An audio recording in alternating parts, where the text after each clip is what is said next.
बच्चों हम class 11 chapter 1 that is sex उसके एनसीईआरटी कंप्लीट कर चुके हैं। एनसीईआरटी का each and every question, NCERT की सारी एक्सरसाइजेस, मिसलेनियस एक्सरसाइज और सारे कॉन्सेप्ट हम कवर कर चुके हैं। ठीक है, सारे कॉन्सेप्ट कवर कर चुके हैं। आज हम स्टार्ट करेंगे एनसीईआरटी एग्जाम्पलर।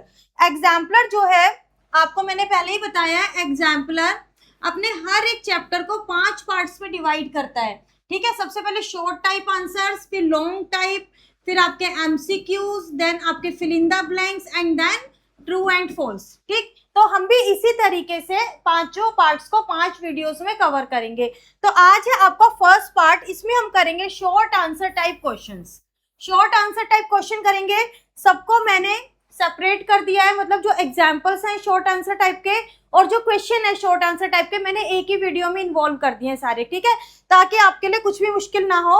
और बेटा इसको बताते हुए फिर बता दूं, हर वीडियो में बताती हूँ कि क्लास 11th का वीकली प्लानर आपका njinfinityclasses.com पर अवेलेबल है। उसके अंदर आपकी क्लासेस चल रही हैं, लाइव डाउट सेशन चल रहे हैं और वीकली टेस्ट चल रहे हैं। तो आप जाकर एक बार वहां पे रिव्यू कर लेना वेबसाइट को njinfinityclasses.com। यहाँ पर सिर्फ एक वीक के लिए है, बट njinfinityclasses.com पर आपको पूरे साल के लिए वीकली प्लानर, ठीक है, chapter wise, day wise and week wise आपको पूरा प्लानर वहां पर अवेलेबल है। कब आपके टेस्ट होंगे, कब आपके लाइव डाउट सेशन होंगे और कब आपकी कौन सी क्लास होगी, कब हम कौन सा टॉपिक कवर करेंगे और कब हम रिवीजन करेंगे। ठीक है बेटा, तो कंप्लीट वीकली प्लानर जाके वहां पर आप डाउनलोड कर लेना, अपने सिस्टम में डाउनलोड कर लेना। बेटा पहले ही बताया था, जब आप करिकुलम पेज पे जाओगे क्लास 11 पे तो आपको वहां पर एक बटन मिलेगा प्रीव्यू का। जब आप प्रीव्यू बटन पे क्लिक करोगे तो आप उसको एक्सेस कर पाओगे, अपने सिस्टम में डाउनलोड कर पाओगे और वहां पर अभी फ्री क्लासेस चल रही हैं, तो जाकर एक बार डेमो आप ले सकते हो। क्लियर है बेटा? ये सारे टॉपिक्स थे चैप्टर 1 के जो कि हम सक्सेसफुली कंप्लीट कर चुके हैं। ईच एंड एवरी टॉपिक मैं आपको करवा चुकी हूँ। तो आज स्टार्ट करते हैं एनसीईआरटी एग्जाम्पलर। एनसीईआरटी एग्जाम्पलर में बेटा मिक्स क्वेश्चंस आते हैं। जब मैंने आपको एनसीईआरटी करवाई और जब मैंने आपको कॉन्सेप्ट बताए थे तो मैंने कॉन्सेप्ट वाइज आपको क्वेश्चंस करवाए थे। ठीक है, कॉन्सेप्ट वाइज जो जो कॉन्सेप्ट पढ़ाया उसी से रिलेटेड क्वेश्चन करवाए थे। बट जब मिसलेनियस एक्सरसाइज स्टार्ट होती है और जब हमारी एनसीईआरटी एग्जाम्पलर स्टार्ट होती है उसमें मिक्स्ड प्रैक्टिस क्वेश्चंस होते हैं and they are very important. अभी आप क्लास 11 में हो, बट 12th के लिए भी आपको बता दूं कि आपके डायरेक्ट क्वेश्चन सीबीएसई में एनसीईआरटी एग्जाम्पलर से पूछे जाते हैं। तो NCERT exemplar is very nice book, बहुत अच्छी बुक है। प्रैक्टिस से पर्पज से अगर आप देखो तो एनसीईआरटी एग्जाम्पलर बहुत ही अच्छी बुक है। ठीक है, बहुत अच्छी बुक है, तो इसका ईच एंड एवरी क्वेश्चन बिल्कुल भी स्किप मत करना। अब यहाँ पर आ जाते हैं एग्जाम्पल नंबर 1 पर। एग्जाम्पल नंबर 1 देखो, रोस्टर फॉर्म में आपको इसको लिखना है। आपको एक फर्स्ट पार्ट दिया है, ए सेट गिवन है, वो कह रहा है कि is a positive integral less than 10 x, A is equals to x, A के अंदर ऐसे एलिमेंट्स हैं एक्स सच दैट एक्स जो है पॉजिटिव इंटीग्रल है लेस देन 10 और 2 raised to the power x -1, मतलब कि पहले तो आप x बताओ, आपके x हो क्या सकते हैं। x is a positive integral less than 10। बेटा ये बड़ी कंफ्यूजन होती है कि हम इसमें 0 लें या ना लें। तो जो 0 एलिमेंट होता है, 0 होता है न्यूट्रल। ठीक है, न्यूट्रल होता है, ना वो पॉजिटिव होता है ना वो नेगेटिव होता है, वो पॉजिटिव और नेगेटिव के बीच में उनको सेपरेट करता है, 0 उनको सेपरेट करता है। तो जब भी आपको इस तरीके का वर्ड बोला जाए पॉजिटिव इंटीजर्स लेस देन 10 तो आप क्या लोगे, 1 से स्टार्ट करोगे, 3 4 5 6 7 8 9। ठीक है, लेस देन 10, लेस देन बोला, इक्वल नहीं बोला, तो हमारे यहां तक आ गए। अब आप देखो x एंड एक कंडीशन और गिवन है, 2 raised to the power x -1 is an odd number. जब हम 2 raised to the power x -1 करेंगे तो वो ऑड नंबर आना चाहिए। ठीक है, तो वो ऑड नंबर आना चाहिए। अब देखो x सबसे पहले हम 1 ले लेते हैं, तो 2 raised to the power 1 -1 is 2 -1 is 1, ये एक ऑड नंबर आया है। तो मतलब कि हमारा सेट जो a सेट है उसके अंदर x is equal to 1 belong कर रहा है। ठीक है, x is equal to 1 belong कर रहा है। अब ऐसे 2 raised to the power 2 मतलब x की पावर 2 के लिए चेक करते हैं, तो 4 -1 दैट इज 5। तो मीन्स हमारा 2 भी जो है वो बिलोंग कर रहा है। मतलब इसके अंदर तो x आएंगे, इसके अंदर ये वाली वैल्यूज मत लिख देना जो बच्चे आप कॉमनली मिस्टेक करते हो, ये वाली वैल्यूज नहीं आएंगी। वो तो सिर्फ हमें चेक करना है कि x की कौन सी वैल्यू है जिसके लिए ये पूरा फंक्शन जो है हमारा वो ऑड नंबर रिप्रेजेंट करे। ठीक है, तो हम x की वैल्यूज चेक करें कि x की वैल्यू 1 थी तो भी ऑड नंबर दे रहा है, और 2 थी तो भी ऑड नंबर दे रहा है, और आप आगे भी चेक करोगे बेटा, आगे भी चेक करोगे तो वो ऑड नंबर ही देगा। क्यों? हम अगर 2 की पावर कुछ भी कर दे, लाइक सपोज 8 कर दे, तो क्या आएगा? इवन नंबर आएगा। 2 की पावर हम कुछ भी करें वो इवन नंबर ही आएगा, और किसी भी इवन नंबर में से 1 सब्ट्रैक्ट करेंगे तो ऑलवेज ऑड नंबर आता है। ठीक है, ऑलवेज ऑड नंबर आता है। तो ये सारे नंबर्स पे ये जो फंक्शन है कैसी वैल्यू देगा? ऑड वैल्यू देगा for all x, for all x. ठीक है, तो यहाँ पर ए सेट आपका क्या हो गया? 1 2 3 4 5 6 7 8 9। क्लियर है बेटा? तो यहाँ पर इस वर्ड से कंफ्यूज मत होना, positive integer, positive integer means 1 से स्टार्ट होंगे। ठीक है, 1 से स्टार्ट होंगे। एक वर्ड और होता है इसके लिए, ऑल नॉन नेगेटिव। अगर आपको ये वर्ड लिखा होता all non negative integers, all non negative integer होता तब हम लेते 0 से स्टार्ट करते। जब हम 0 से स्टार्ट करते, ऑल नॉन नेगेटिव कहने का मतलब होता है कि जो नेगेटिव नहीं है, चाहे वो न्यूट्रल हो चाहे वो पॉजिटिव हो। उसने बोला जो नेगेटिव नहीं है, तो यहाँ के नहीं लोगे, इस पॉइंट से 0 पे आप स्टार्ट कर सकते हो, इसका मीनिंग ये होता है। और जब सिर्फ पॉजिटिव कह रहा है तो सिर्फ पॉजिटिव लेंगे जो कि 1 से स्टार्ट हो रहा है, that is the integer, integer की बात कर रहे हैं। क्लियर है? बिल्कुल ठीक है। तो ये ए सेट आपका फर्स्ट पार्ट ये हो गया। सी सेट, सी सेट में देखो आपका सोल्यूशन है, इस इक्वेशन का सोल्यूशन सिंपलेस्ट है, तो हम करते हुए आ रहे हैं। Plus 7x minus of 8 is equals to 0। इसका कैसे होगा? X square plus 8x minus of x minus of 8 is equals to 0। Clear है? ऐसे ही करते हैं, मिड टर्म स्प्लिट कर दी हमने यहाँ पर, तो x प्लस 8 आ जाएगा, यहाँ पर आ जाएगा x minus of 1 is equals to 0। तो यहाँ से जब इसको इक्वेट करेंगे 0 के इक्वल, तो यहाँ से आएगा x plus 8 is equals to 0 means x is equals to minus 8। एक तो एलिमेंट आ गया माइनस 8, और यहाँ से आ जाएगा x माइनस 1 भी 0 के इक्वल होगा, तो x आ जाएगा 1 के इक्वल, x यहाँ पर 1 के इक्वल। तो ये आपका सी सेट बना, मतलब जो इस इक्वेशन के सॉल्यूशन है। क्लियर है? बिल्कुल सिंपल थे। इसमें थोड़ा सा आपको सोचना पड़ेगा कि पॉजिटिव इंटीजर 1 से लेना है या 0 से लेना है, और आपसे इसकी वैल्यू नहीं पूछ रहा बेटा। आप बच्चे ये मिस्टेक करते हो, कॉमन मिस्टेक है। बस हमें चेक करना है किस वैल्यू पे वो ऑड, ये ऑड है या इवन है, बस इतना चेक करना है। ठीक है, x की वैल्यू ही आएंगी, जो सेट ए के अंदर आएंगी वो x ले रहा है। देखो वो कह रहा है ना x है इसके एलिमेंट्स, जो यहाँ पर लिखा होता है दैट इज ये एलिमेंट्स है, उसका एलिमेंट x है, बस वो कंडीशन के लिए दिया हुआ है आपको। क्लियर है? अब सेकंड क्वेश्चन देख लो बेटा, ये भी इजीएस्ट क्वेश्चन है, ध्यान से देखना। इसी टाइप पे क्वेश्चन रिपीट होंगे तो वो आपको करने होंगे। अब यहाँ पर देखो वो कह रहा है एक सेट है, ये सेट है, ठीक है। वो कह रहा है x एक एलिमेंट है, इस सेट के अंदर कोई x एक एलिमेंट है, x के एग्जैक्टली 2 पॉजिटिव फैक्टर्स हैं। ठीक है, x है, कोई भी एलिमेंट है। अभी यहाँ पर मत देखो, x has exactly 2 positive factors. वो कह रहा है इस सेट में, मान लो मैं इसको S नेम दे देती हूँ, तो S सेट के अंदर ऐसे एलिमेंट्स आएंगे जिनके सिर्फ 2 फैक्टर्स होंगे। सिर्फ 2 फैक्टर्स किसके होते हैं? प्राइम नंबर्स के होते हैं। प्राइम नंबर कौन से? जैसे कि प्राइम नंबर का एक 1 और एक p खुद होता है। जैसे कि मैं 13 का एग्जांपल दूं तो इसके फैक्टर्स क्या होंगे? 1 होगा और 13 होगा। ठीक है, तो सारे प्राइम नंबर्स के एग्जैक्टली 2 फैक्टर्स होते हैं। ठीक है, तो इस सेट में क्या आएंगे? सारे प्राइम नंबर्स का सेट है, ये सारा प्राइम नंबर का सेट बनेगा। अब वो क्या पूछ रहा है आपसे? ट्रू और फॉल्स में पूछ रहा है कि 37 इसको बिलोंग नहीं करता। 37 कैसा नंबर है? प्राइम नंबर है। 37 के कितने फैक्टर होंगे? एक 1 होगा, एक खुद होगा, 2 फैक्टर्स होंगे, एग्जैक्टली 2 पॉजिटिव फैक्टर्स होंगे। क्लियर है इतना? बिल्कुल ठीक है, ये तो आपके बचपन की बातें हैं। अब ये प्राइम नंबर के 2 फैक्टर्स है, 1 और 37, वही तो वो पूछ रहा है कि हैज एग्जैक्टली 2 फैक्टर। यस, तो इसके अंदर 37 भी एक एलिमेंट ऐसा होगा जो बिलोंग करेगा। तो ये हमारी स्टेटमेंट में लिख रहा है कि 37 डज नॉट बिलोंग, तो ये हमारी स्टेटमेंट क्या हो गई जो गिवन है, ये फॉल्स हो गई।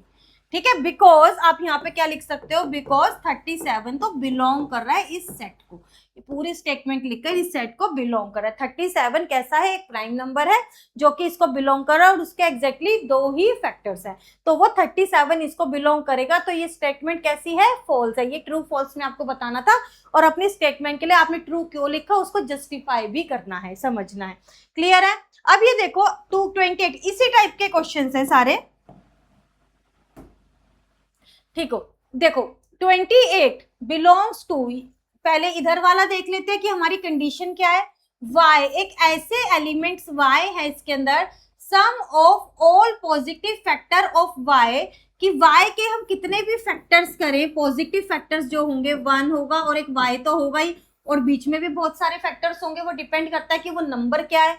ठीक है, तो जो इसके फैक्टर्स का सम है ना, जैसे 1 प्लस y और बाकी के भी जो फैक्टर्स आएंगे उसका सम जो है 2y के इक्वल होगा। उसका सम अगर 2y के इक्वल होगा तो वो उस सेट को बिलोंग करेगा, अदरवाइज नहीं करेगा। ठीक है, अब आपसे ये पूछ रहा है कि क्या 28 इसको बिलोंग करेगा, ट्रू और फॉल्स। वो कह रहा है करेगा।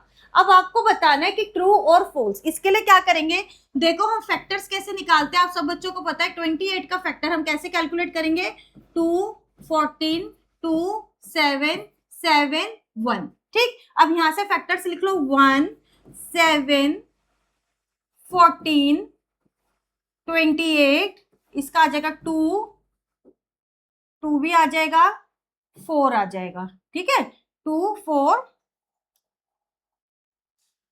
ठीक है। ये इसके क्या आ गए, फैक्टर्स आ गए। मैं इस तरीके से लिख लेती हूँ एक बार असेंडिंग ऑर्डर में, ज्यादा समझ आ जाते हैं बच्चों को। 24, 28 इस तरीके से मैंने इसके सारे फैक्टर्स लिख लिए। अब इनको आप सब ऐड करके देखो, देखो क्या करें, sum of all positive factors. Positive factors तो निकल गए, अब इनका सम आप चेक करो। 28, 14 आप जल्दी से कर लो बेटा।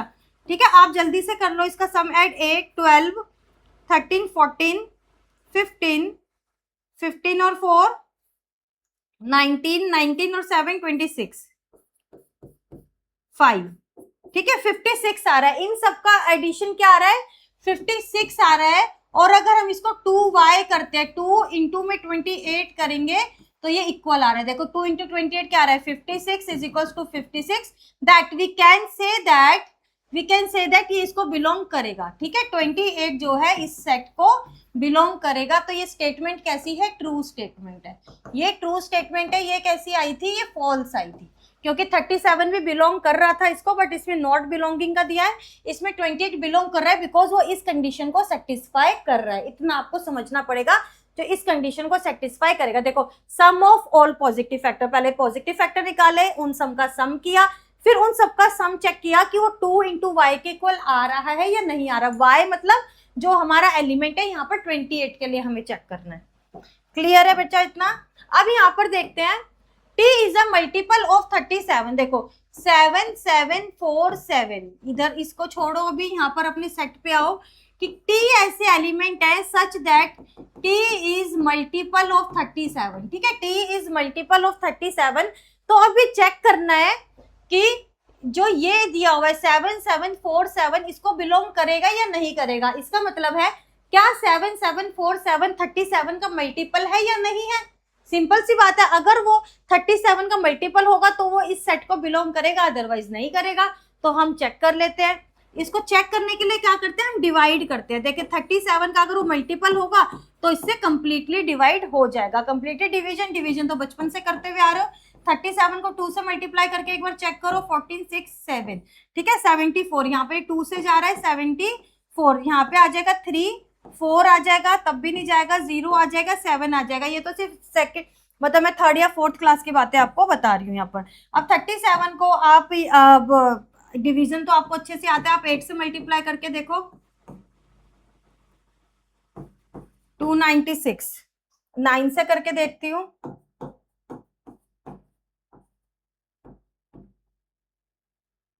333 पे जा रहा है, 209, 333 यहाँ पे लेफ्ट हो गया 4 और यहाँ पे 1।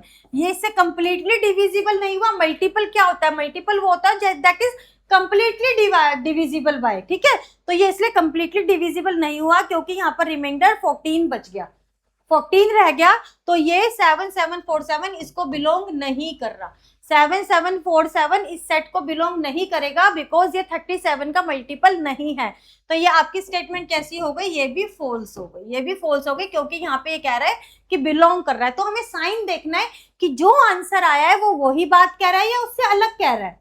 ठीक है, true and false.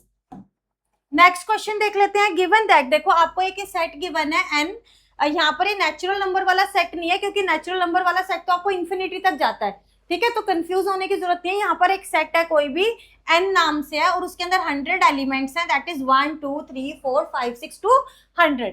Right the subset A लिखना है जो कि n का ही सबसेट है, मतलब a में n से ही एलिमेंट्स लेने हैं whose elements are odd numbers, मतलब n से एलिमेंट ले लो जो कि odd है। क्या आएंगे, 1 3 5 7 9 अप टू 99 आएंगे, क्योंकि जो एलिमेंट्स है वो इस 1 to 100 के बीच में odd नंबर जो भी आते हैं वो हमें लेने हैं। अब एक सेट बी है whose elements are represented by this, जिसके एलिमेंट्स हैं रिप्रेजेंट करेंगे, और जो x है वो नेचुरल नंबर को ही बिलोंग करना चाहिए। ठीक है, जो x है सबसेट b जो है वो भी n का ही सबसेट होगा, b जो है n का ही सबसेट होगा। सबसेट का मीनिंग होता है कि जो सारे एलिमेंट है b के वो n के अंदर होंगे ही होंगे। इतना आपको क्लियर है आप बच्चों को। अब यहाँ पर देखो b के अंदर कौन कौन से एलिमेंट आएंगे। फर्स्ट एलिमेंट ले देखो, x है, x n से बिलोंग कर रहा है, और यहाँ पे है 1, पर इसके अंदर कौन सा एलिमेंट आएगा, x प्लस 2, मतलब कि 1 प्लस 2। फर्स्ट एलिमेंट क्या आएगा, 1 plus 2 that is 3। Second element आ जाएगा, x की जगह रिप्लेस कर दो, देखो x प्लस 2 है ना, तो अब x की जगह पे 2 आ गया, 2 प्लस 2 दैट इज 4। ठीक है, अब x की प्लेस पे क्या आ गया, 3 आ गया, 3 प्लस 2 दैट इज 5। ऐसे ऐसे आप देखो चलता जाएगा, 4 आएगा उसका 6 हो जाएगा, 6 7 8 अप टू 100। लास्ट आपका क्या आएगा यहाँ पे, 98 प्लस 2 और वो 100 दे देगा, वो 100 दे देगा। अब अगर आप नेक्स्ट एलिमेंट लेते हो 99 प्लस 2, वो क्या आ जाएगा आपका 101 आ जाएगा। अगर आप लास्ट एलिमेंट भी ले लोगे 100, तो वो क्या आ जाएगा आपका 102 आ जाएगा। बट प्रॉब्लम क्या है, ये एक ये n को बिलोंग नहीं कर रहे, ये n को बिलोंग नहीं कर रहे, और आपको यहाँ पर स्पेसिफिकली बताया है कि b जो है n का सबसेट है, तो b के अंदर ऐसा कोई एलिमेंट जो n को बिलोंग ही नहीं कर रहा वो आ ही नहीं सकता। ठीक है, तो हमारा लास्ट एलिमेंट क्या बनेगा, 98 प्लस 2 दैट इज 100 तक ही बनेगा, उससे आगे हम नहीं जा पाएंगे। क्लियर है बेटा, यहाँ पे 101 और 102 नहीं आएगा। क्लियर हो गया, तो ये क्वेश्चन भी आपका कवर्ड है। बिल्कुल इजी क्वेश्चंस है ये, बट आपके लिए सेट्स एक नया टॉपिक है, और मैं आपको एनसीईआरटी के सारे क्वेश्चंस करवा चुकी हूँ और बहुत अच्छे से आपको कॉन्सेप्ट समझाया। अगर बेटा कॉन्सेप्ट नहीं समझा तो एक बार वो वीडियोस जाके एक बार स्क्रॉल डाउन कर लेना। एनजे इन्फिनिटी क्लासेस पर आप करोगे, जब आप engeinfinityclasses.com पर जाते हो वहां पर आपको सीरियल वाइज सारा पैटर्न मिलता है। ठीक है, अगर यूट्यूब पर आप देखे हो तो थोड़ा सा आपको इधर उधर थोड़ा सा, नहीं तो आप प्लेलिस्ट में जाकर देख लेना कंटेंट। ठीक है, कोई दिक्कत नहीं है अभी, लेकिन ये सारी क्लासेस जो है अभी engeinfinityclasses.com पर भी फ्री चल रही है, तो आप वहां पर जाकर भी एक्सप्लोर कर सकते हो। अब यहाँ पर देखो एक सेट गिवन है आपको, इस ये ई एक सेट गिवन है 2 4 6 8 10। क्लियर है, n represent any member of E, n जो है एनी मेंबर ऑफ ई है, मतलब कि n ई को बिलोंग कर रहा है। जैसे हमने यहाँ पर किया था ना बेटा, x है, x क्या था, वो n के मेंबर को बिलोंग कर रहा था, पहले x 1 हो गया, फिर 2 हो गया, फिर 3 हो गया। ऐसे यहाँ पर n एक वेरिएबल दे दिया, n एक वेरिएबल है जो पहले एक बार 2 हो जाएगा, फिर बाद में 4 हो जाएगा, इस तरीके से। ठीक, then the following set containing all numbers represent, कोई एक सेट है, फर्स्ट पार्ट में देखो मैं उसको s दे देती हूँ सेट का नाम। ये कैसा आ रहा है, n प्लस 1। मान लो अब n क्या है, n प्लस 1 है, n पहले क्या है 2 है, तो 2 प्लस 1 दैट इज 3 आ जाएगा, 4 प्लस 1 5 आ जाएगा, ऐसे 6 प्लस 1 7 आ जाएगा, 9 आ जाएगा और 11 आ जाएगा। ठीक है, एस जो है 11 आ जाएगा। अब जो एक क्वेश्चन आपके दिमाग में आ रहा होगा कि लास्ट टाइम तो ये नहीं आया था बट यहाँ पर ये क्यों आ गया, ये अभी मैं आप लोगों को क्लियर कर देती हूँ। ऐसे ही आपका एस देखो क्या आ रहा है, एस है कि n का स्क्वायर, S1 दे देती हूँ उसको नाम, या ए बी भी दे सकते हैं, कुछ भी नाम दे दो। n स्क्वायर मतलब कि जो n है एलिमेंट 2, n स्क्वायर मतलब पहले 2 का स्क्वायर दैट इज 4, फिर 4 का square that is 16, 36, 64 and then 100। ठीक है, अब इसके अंदर बेटा एक जो बात थी जो मैंने अभी बोला कि जो इसके अंदर एलिमेंट्स है वो तो नहीं आ रहे ना इसके अंदर, लेकिन हमने फिर भी लिख दिया। और इस वाले क्वेश्चन में मैंने बताया था कि ये इसका सबसेट है, बट ये 101, 102 नहीं आएंगे क्योंकि इसके अंदर तो 101, 102 है ही नहीं। तो बेटा मेन कॉन्सेप्ट क्या है, जो आपको गिवन होता है हमें उसको ध्यान से समझना होता है, उसके रूल्स फॉलो करने होते हैं। यहाँ पर आपको बिल्कुल क्लियर कट गिवन है कि जो ए है वो भी सबसेट है एन का, जो बी है वो भी सबसेट है एन का, तो एन से बाहर वाले एलिमेंट आ ही नहीं सकते सबसेट में। और यहाँ पर देखना, यहाँ पर आपको सबसेट जैसा वर्ड कहीं नहीं दिखा। ठीक है, यहाँ पर कहीं नहीं दिखा कि जो यहाँ पर सेट बनेगा वो ई का सबसेट होगा, ऐसा कुछ नहीं है। जो यहाँ पर सबसेट होगा वो यहाँ पर इसका सबसेट होगा, ऐसा कुछ भी गिवन नहीं है। बस आपको बोला है कि जो ई के अंदर एलिमेंट है, यहाँ पर एक कंडीशन दी है n+1 आ जाएंगे, और इसके लिए कंडीशन दी है n स्क्वायर आ जाएंगे। 2 है तो 2 का स्क्वायर आ जाएगा, 4 है तो 4 का स्क्वायर आ जाएगा, एंड ऑल दैट। ठीक है, इस तरीके से हम क्वेश्चंस को देखते हैं कि जो हमें गिवन होता है उसका ध्यान रखते हैं। ये भी बेटा सेम इसी टाइप का क्वेश्चन है, आप करना चाहो तो फर्स्ट पार्ट फटाफट लिख देती हूँ। देखो एन एक सेट है, मैं इस सेट को ए नाम दे रही हूँ, इसमें ऐसे एक्स आएंगे, इसके एलिमेंट्स एक्स है, स्मॉल एक्स से रिप्रेजेंट कर रही हूँ, एक्स जो है एन के इक्वल है। ठीक है, इसने एन से रिप्रेजेंट कर रखा है, एन क्या है, एक्स के एलिमेंट्स एक्स। देखो इसको कैपिटल एक्स से रिप्रेजेंट कर रखा है इस सेट को, तो एन क्या है, इसके सेट इसको बिलोंग करना चाहिए, लेकिन जो 2n है वो इसको बिलोंग नहीं करना चाहिए। देखो जो इसके अंदर एलिमेंट आएंगे, ए के अंदर जो एलिमेंट आएंगे वो बिलोंग तो इसी को करने चाहिए, एन के ही इक्वल है जो कि एक्स को बिलोंग कर रहे हैं, बट 2n जो है एक्स में बिलोंग नहीं करना चाहिए। देखो जैसे 1 है, एन एक्स को बिलोंग कर रहा है, 1 है एक्स को बिलोंग कर रहा है, और 2 into 1 चेक करो, 2 into 1 भी एक्स को बिलोंग कर रहा है ना, 2 आ रहा है वो भी एक्स को बिलोंग कर रहा है, तो ये मतलब 1 हमारे सेट में नहीं आएगा। सेकंड देखो 2 एक्स को बिलोंग कर रहा है, 2 into 2 चेक करो दैट इज 4, वो भी एक्स को बिलोंग कर रहा है, तो 2 भी नहीं आएगा। ठीक है, 1 भी कैंसिल हो गया, 2 भी कैंसिल हो गया। अब 3 चेक करो, 3 एक्स को बिलोंग कर रहा है, और 2 into 3 जो है 6, वो भी x को बिलोंग कर रहा है, तो 3 भी नहीं आएगा। ऐसे ही आप 4 का चेक करो, 4 x को बिलोंग कर रहा है, लेकिन 2 into 4 दैट इज 8, वो x को बिलोंग नहीं कर रहा है। यही तो हमारी कंडीशन थी। देखो 4 तो x को बिलोंग करना चाहिए, n तो x को बिलोंग करना चाहिए, बट 2n x को बिलोंग नहीं करना चाहिए। 2 into n, n की वैल्यू इस टाइम हमारे पास क्या है, 4 है, उसको मल्टीप्लाई किया 2 से 8, अब वो x को बिलोंग नहीं कर रहा है, ये हमारी कंडीशन को सेटिस्फाई कर रहा है, तो हमारे सेट में क्या आ सकता है, 4। ऐसे ही देखो 5 है, 5 का 2 क्या हो जाएगा 10, वो भी x में बिलोंग नहीं कर रहा, तो 5 भी आ सकता है, ऐसे ही 6 भी आ सकता है। ठीक है, समझ गए, ये हमें कंडीशन समझ के करनी होती है। ऐसे सेकंड पार्ट देख लो, मैं सेट बी नाम दे देती हूँ, ऐसे n+5, अब n+5 पहले इसको सॉल्व भी कर लो, n+5 is equals to 8, n is equals to 3, सिर्फ एक ही एलिमेंट ऐसा आ रहा है जो इस कंडीशन को सेटिस्फाई कर पाएगा, that is n is equals to 3, और जो n है वो इसको 3 जो है इसको बिलोंग भी कर रहा है, तो हमारा सी क्या बना, ये बना। ठीक है, ये प्रैक्टिस के लिए क्वेश्चंस दिए जाते हैं ताकि जितनी ज्यादा प्रैक्टिस आप करोगे आपका कॉन्सेप्ट क्लियर हो जाएंगे।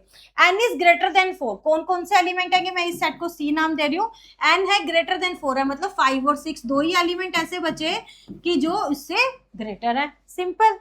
ठीक है, बिल्कुल सिंपल था, मतलब सिंपलेस्ट क्वेश्चन इसको हम बोलेंगे। अब यहाँ पर आ जाओ, इसमें आपको ड्रॉ करना है Venn diagram, Venn diagram draw करना है। इसके अंदर आप ये देखो रिलेशनशिप है ई एम और यू में, ई एम यू। अब यहाँ पर समझ लेते हैं ई क्या है, एम क्या है और यू क्या है। ठीक, ई क्या है, set of student studying English, ऐसे बच्चे जो इंग्लिश पढ़ रहे हैं। ठीक है, ऐसे बच्चे यहाँ पर मैंने मार्क कर दिया, is the set of student studying English in a school. M is the set of student studying mathematics, उसी स्कूल में, सेम स्कूल में। ठीक है, क्या है, एम क्या है, जो बच्चे मैथमेटिक्स पढ़ रहे हैं। अब मैं इतना नहीं लिख सकती बेटा, इतनी लैंग्वेज लिखूंगी ना आपका टाइम वेस्ट हो जाएगा। और यू क्या है, set of all student in the school, you क्या है, all student, all students in the school. ठीक है, ई है इंग्लिश स्टूडेंट्स, एम है मैथमेटिक्स स्टूडेंट्स, और यू है ऑल स्टूडेंट। क्लियर है, इसका किस तरीके से बनेगा, देखो ये है यूनिवर्सल, इसके अंदर कुछ बच्चे इंग्लिश पढ़ रहे हैं और कुछ बच्चे मैथ्स पढ़ रहे हैं। ठीक है, अब इनके बीच कुछ रिलेशन गिवन है, उस तरीके से हमें बनाना है। ठीक है, अब फर्स्ट देखो, क्योंकि जो सारे बच्चे हैं स्कूल के, ऑल स्टूडेंट है उसी स्कूल के, तो उसी के अंदर से इंग्लिश पढ़ रहे हैं, कुछ बच्चे मैथ्स पढ़ रहे हैं। ठीक, क्लियर है। अब यहाँ पे हमें जो कंडीशन दी है उनके मैं वेन डायग्राम आपको ड्रॉ करके दिखा देती हूँ। यूनिवर्सल तो ऑब्वियसली बनेगा ऑल स्कूल्स का। All students who study mathematics study English, कि सारे मैथमेटिक्स के बच्चे जो मैथ्स पढ़ रहे हैं वो इंग्लिश भी पक्का पढ़ रहे हैं। ठीक है, बट सम स्टूडेंट्स जो इंग्लिश पढ़ रहे हैं वो जरूरी नहीं है कि मैथ्स पढ़ेंगे। देखो ये इंग्लिश का मैंने बना दिया और ये बना दिया मैथ्स का। देखो अब यहां से पता लग रहा है all students who study mathematics, जो मैथ्स पढ़ रहे हैं वो इंग्लिश भी पढ़ रहे हैं, क्योंकि इंग्लिश का पूरा एरिया कौन सा है, यहां से कलर चेंज करूं मैं एक बार। देखो इंग्लिश का पूरा एरिया क्या है, ये वाला है। इंग्लिश का पूरा एरिया जो उसके अंदर आ रहा है वो पूरा एरिया है, और जो उसका एरिया है, जो मैथमेटिक्स का एरिया है वो सिर्फ ये है। तो जो ये वाले बच्चे हैं वो मैथ्स भी पढ़ रहे हैं और इंग्लिश भी पढ़ रहे हैं। तो जो सारे बच्चे मैथ्स पढ़ रहे हैं वो इंग्लिश भी पढ़ रहे हैं, बट कुछ बच्चे ऐसे हैं जो इंग्लिश तो पढ़ रहे हैं पर मैथमेटिक्स नहीं पढ़ रहे, वो ये वाले बच्चे हैं, वो ये वाले बच्चे हैं। देखो ठीक है, वो ये वाले बच्चे हैं। देखो इसके बाहर वाले बच्चे, ये देखो ये वाले बच्चे हैं, जो ये वाले बच्चे हैं ये इंग्लिश तो पढ़ रहे हैं पर मैथ्स नहीं पढ़ रहे। क्लियर है, तो ये इसका वेन डायग्राम है, और इससे आपको क्या पता चल रहा है, एम जो है ई का सबसेट है और ई जो है यू का सबसेट है। क्लियर है, ये ई और एम तो इसी के सबसेट है ना, तो ई एम जो है ई का सबसेट है और ई इसका सबसेट है। अब आ जाते हैं सेकंड पार्ट पे। There is no student who, कोई भी बच्चा ऐसा नहीं है जो दोनों सब्जेक्ट पढ़ रहा हो।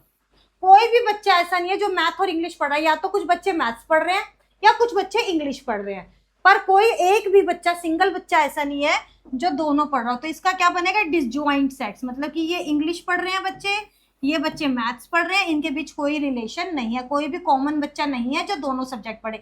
तो इसका मीनिंग क्या हुआ, E intersection M is equals to 5, जो इनका इंटरसेक्शन है कोई कॉमन है ही नहीं, कॉमन पार्ट जो है वो 0 है। ठीक, अब थर्ड पार्ट पे चलते हैं। थर्ड पार्ट देखो, some of the students study mathematics, कुछ बच्चे मैथमेटिक्स पढ़ते हैं but do not study English, कुछ मैथ पढ़ते हैं इंग्लिश नहीं पढ़ते, कुछ इंग्लिश पढ़ते हैं मैथ्स नहीं पढ़ते, और कुछ दोनों पढ़ते हैं। ये देखो ये वाला केस, यूनियन, देखो इंग्लिश, ये मैथ्स। देखो जो यहां पर बच्चे हैं,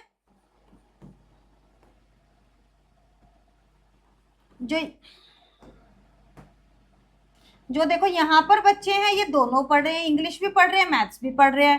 ठीक, अब जो यहाँ पर बच्चे हैं ये सिर्फ इंग्लिश पढ़ रहे हैं, और जो यहाँ पर बच्चे हैं ये सिर्फ मैथ्स पढ़ रहे हैं।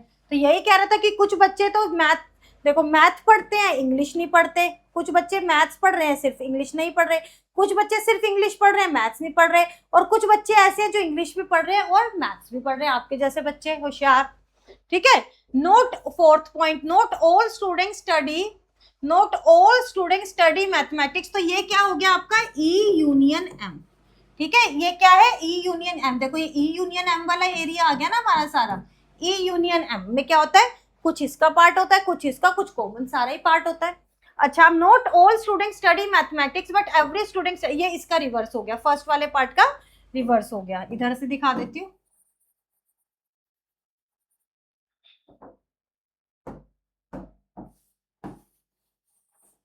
ये हो गया फोर्थ पार्ट। देखो, note all student study mathematics but every student studying English study mathematics. ये मैथमेटिक्स है और ये इंग्लिश है। देखो, every student studying English study, every student, जो हर एक बच्चा इंग्लिश पढ़ रहा है वो मैथमेटिक्स जरूर पढ़ रहा है, वो यही वाला केस हो गया। ठीक है, और जो सारे बच्चे मैथ्स नहीं पढ़ रहे,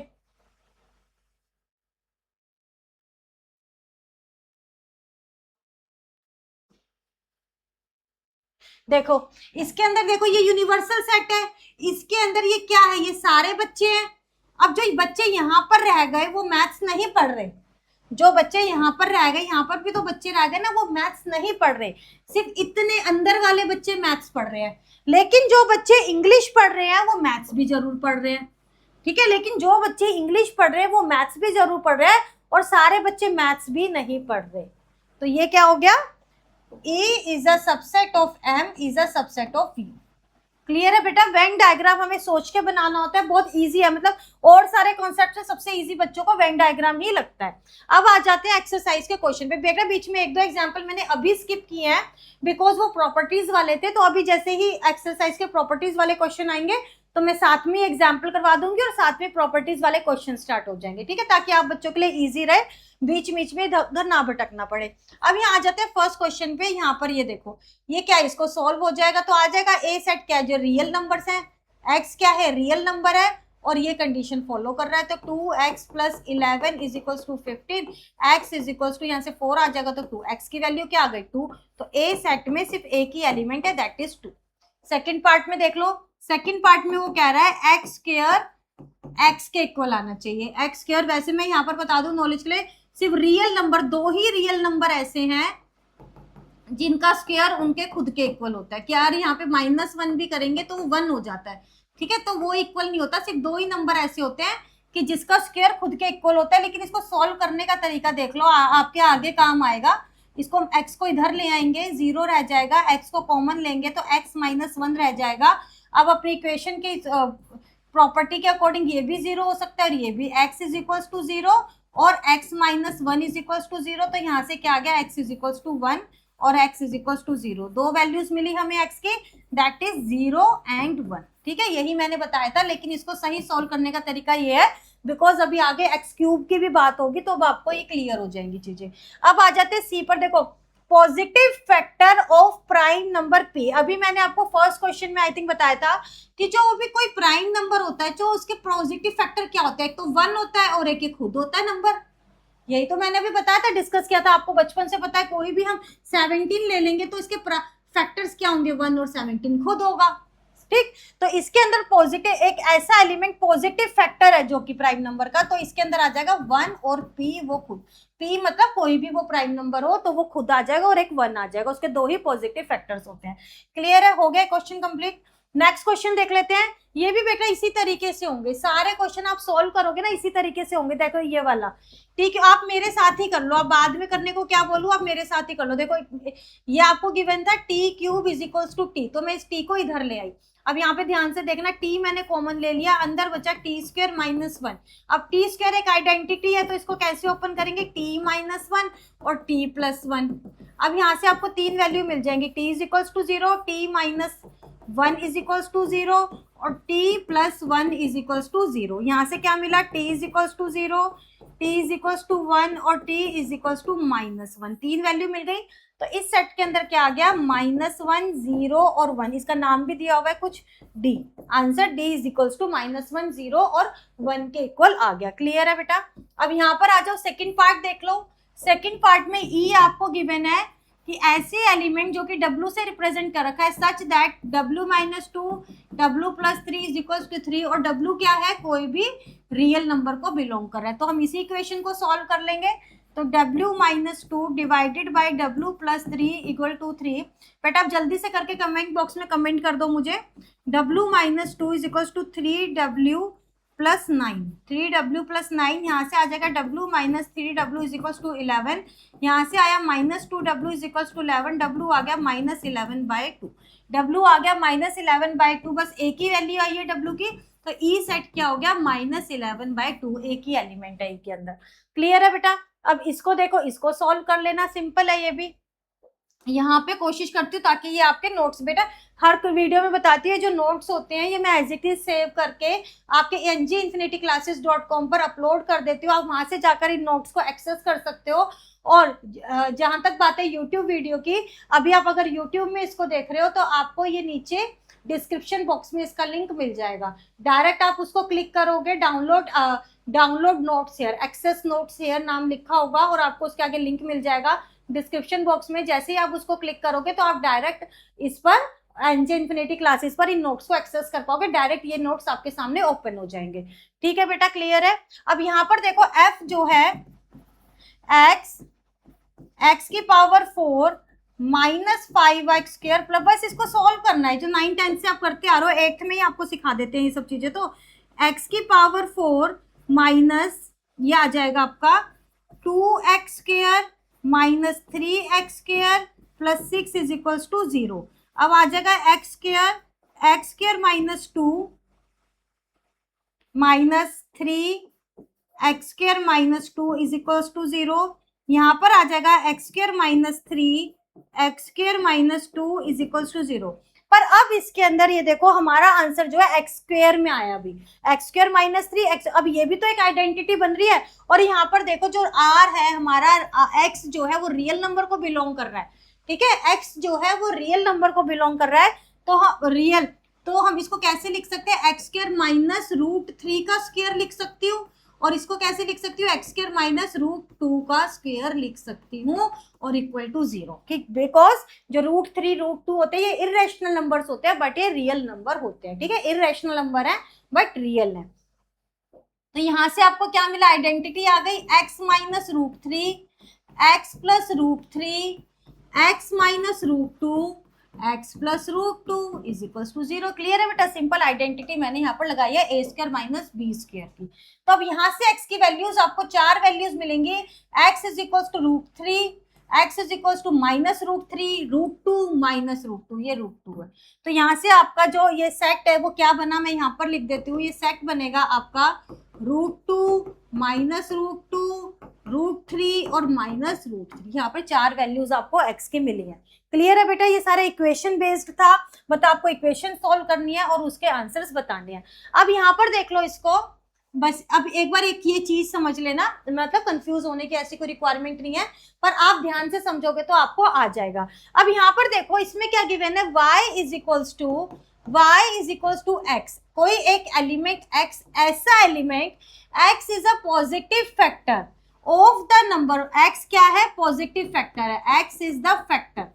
ठीक है, पॉजिटिव फैक्टर है किसका, इस नंबर का। देखो ध्यान से देखना इसको, 2 raised to the power p minus 1 multiplied by 2 की पावर p, और फिर माइनस 1 नीचे है, इसमें पावर में ही माइनस हो रहा है, इसमें नीचे हो रहा है। इस नंबर को ध्यान से देखना, उसमें कह रहा है जो 2p माइनस 1 है, मतलब ये जो बाद वाला, चेंज क्यों नहीं हो रहा कलर, ये जो बाद वाला नंबर है ये एक प्राइम नंबर है, ये जो बाद वाला नंबर है ये एक प्राइम नंबर है।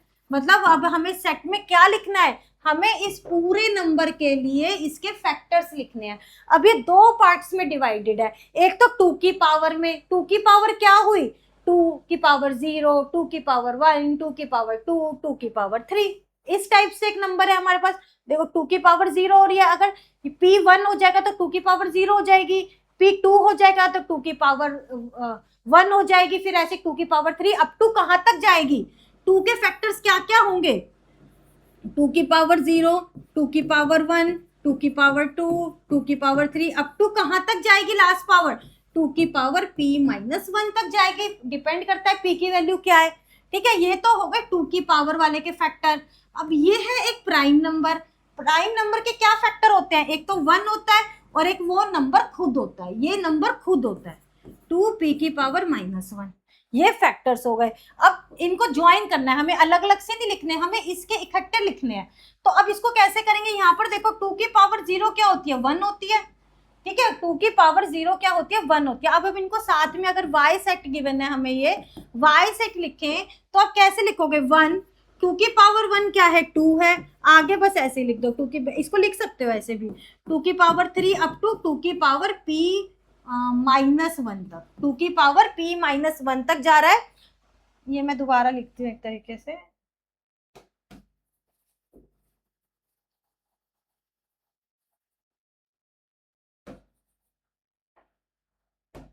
देखो इतना आ गया। ठीक है, फिर इस नंबर का रह गया आपके पास प्राइम नंबर का, ये तो 2 की पावर वाले आ गए आपके पास सारे। अब आपके पास रह गया प्राइम नंबर वाला, प्राइम नंबर में हम क्या लिखेंगे, देखो प्राइम नंबर के क्या क्या रह गए,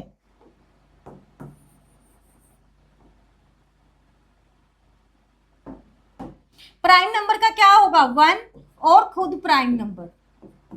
ठीक, अब 1 जो है देखो यहाँ से 2 बार रिपीट हो गया, तो हम सेट में एलिमेंट्स को रिपीट नहीं करते, तो हम 1 को सिर्फ एक ही बार लिखेंगे। तो जो y सेट है वो क्या हो जाएगा हमारा 1 2 2 की पावर 2 2 की पावर 3 अप टू 2 की पावर p माइनस 1। ठीक है, और 2 की पावर p माइनस 1 जो कि आपका प्राइम नंबर है। तो ये this will be your answer, this will be your final answer. Clear है, पता लगा ये हमारा प्राइम नंबर है। और ये देखो 2 की पावर p माइनस 1, पावर में माइनस 1 हो रहा है और ये नंबर में आपका माइनस 1 हो रहा है। तो इन चीजों का बस ध्यान रखना है, कोई बड़ी बात नहीं है। ये प्राइम नंबर है, इसके सिर्फ 2 ही फैक्टर होते हैं, 1 और खुद एक नंबर ये। और 2 की पावर के फैक्टर्स क्या होंगे, 2 की पावर 0 और कहां तक होंगे, 2 की पावर p माइनस 1 तक होंगे। क्लियर है बेटा।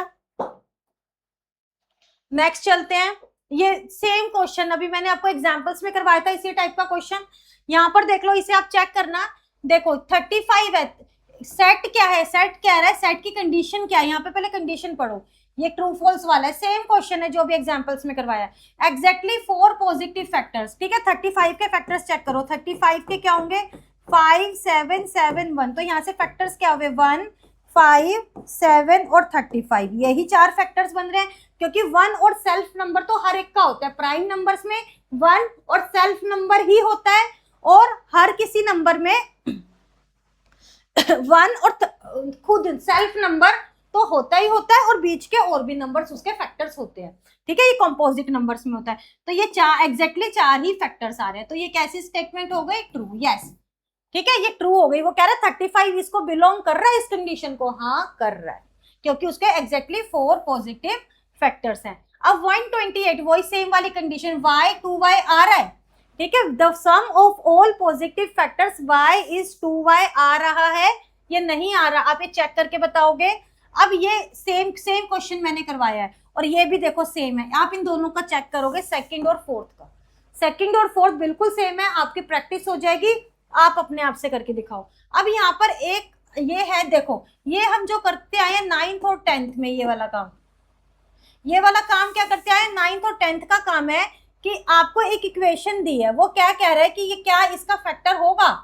ठीक है, तो वो कह रहा है 3 इसको बिलोंग करेगा या नहीं करेगा, वो कह रहा है 3 इसको बिलोंग करेगा या नहीं करेगा, वो कह रहा है नहीं करेगा, उसने हमें दिया नहीं करेगा। अब हम चेक कर लेंगे कर रहा है या नहीं कर रहा, उसके अकॉर्डिंग हम बता देंगे ट्रू है फॉल्स है। अच्छा, कोई भी नंबर दिया होता है, अगर कोई इसका फैक्टर होता है या इसका सोल्यूशन होता है या फिर इसका जीरोज होता है, जो आप 9th 10th में पढ़ के आए हो, हम कैसे चेक करते हैं। 3 को मैं पूरी इक्वेशन में पुट ऑन कर दूंगी, 3 का 4, 3 की पावर 4, 5x का मतलब 3x की जगह पे हम क्या लिख देंगे, 3 लिख देंगे, 2 3 की पावर स्क्वायर माइनस 1 1 2 3 प्लस 6। ठीक है, अब आप इसको पूरे को सॉल्व करो, आप यहां से बताओ ये 0 के इक्वल है या नहीं है।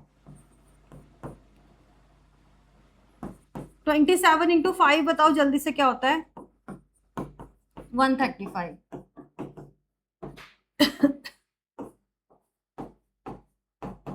देखो ये आएगा भी नहीं इसके इक्वल 0 के, देखो ये ऐड हो जाएगा, इतना बड़ा नंबर ऐड होके कितना बड़ा बन जाएगा, ये 400 समथिंग बन जाएगा, और ये तीनों इसमें से सब्ट्रैक्ट होंगे, तो ये 0 के इक्वल आएगा भी नहीं। आप इसको पूरा सॉल्व करके देख लेना, ये 0 के इक्वल नहीं आएगा, दैट मीन्स 3 इसका सोल्यूशन नहीं है। 3 इसका सोल्यूशन नहीं है तो 3 इसको बिलोंग नहीं करेगा, क्योंकि सेट में क्या आएंगे जो कि इसके सोल्यूशन है, तो 3 इसका सोल्यूशन नहीं है। इसने भी बोला है कि 3 इसका सोल्यूशन नहीं है, दैट मीन्स ये स्टेटमेंट है आपकी ट्रू, और सेकंड और फोर्थ पार्ट बिल्कुल एग्जैक्टली सेम है, आप इसको करो, आपकी प्रैक्टिस भी हो जाएगी। क्लियर है। अब यहाँ पर देखो ये तो हम एनसीईआरटी में इस टाइप के क्वेश्चंस कर चुके हैं।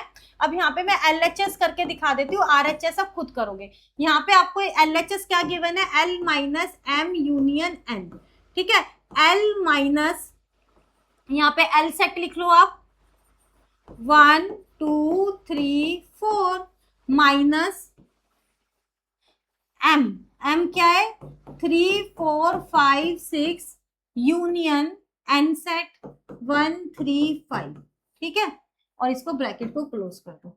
अब यहां से क्या आ जाएगा आपके पास, ये एज इट इज रहेगा, जो ब्रैकेट के अंदर है पहले उसको सॉल्व करते हैं।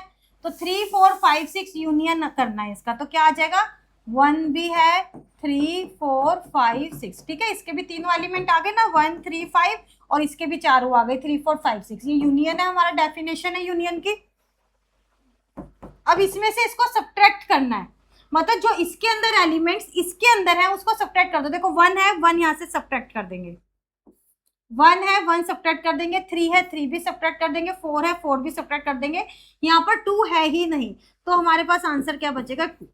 ठीक है, जो इसके अंदर हमें इसके अंदर से माइनस करना है ना, ये सारे एलिमेंट इसके अंदर से माइनस करने हैं। ठीक है, तो 1 भी माइनस कर दिया, 3 भी कर दिया और 4 भी माइनस कर दिया, 5 6 इसमें है ही नहीं, सिर्फ 2 बचा और यहाँ पर आ गया 2। क्लियर है बेटा?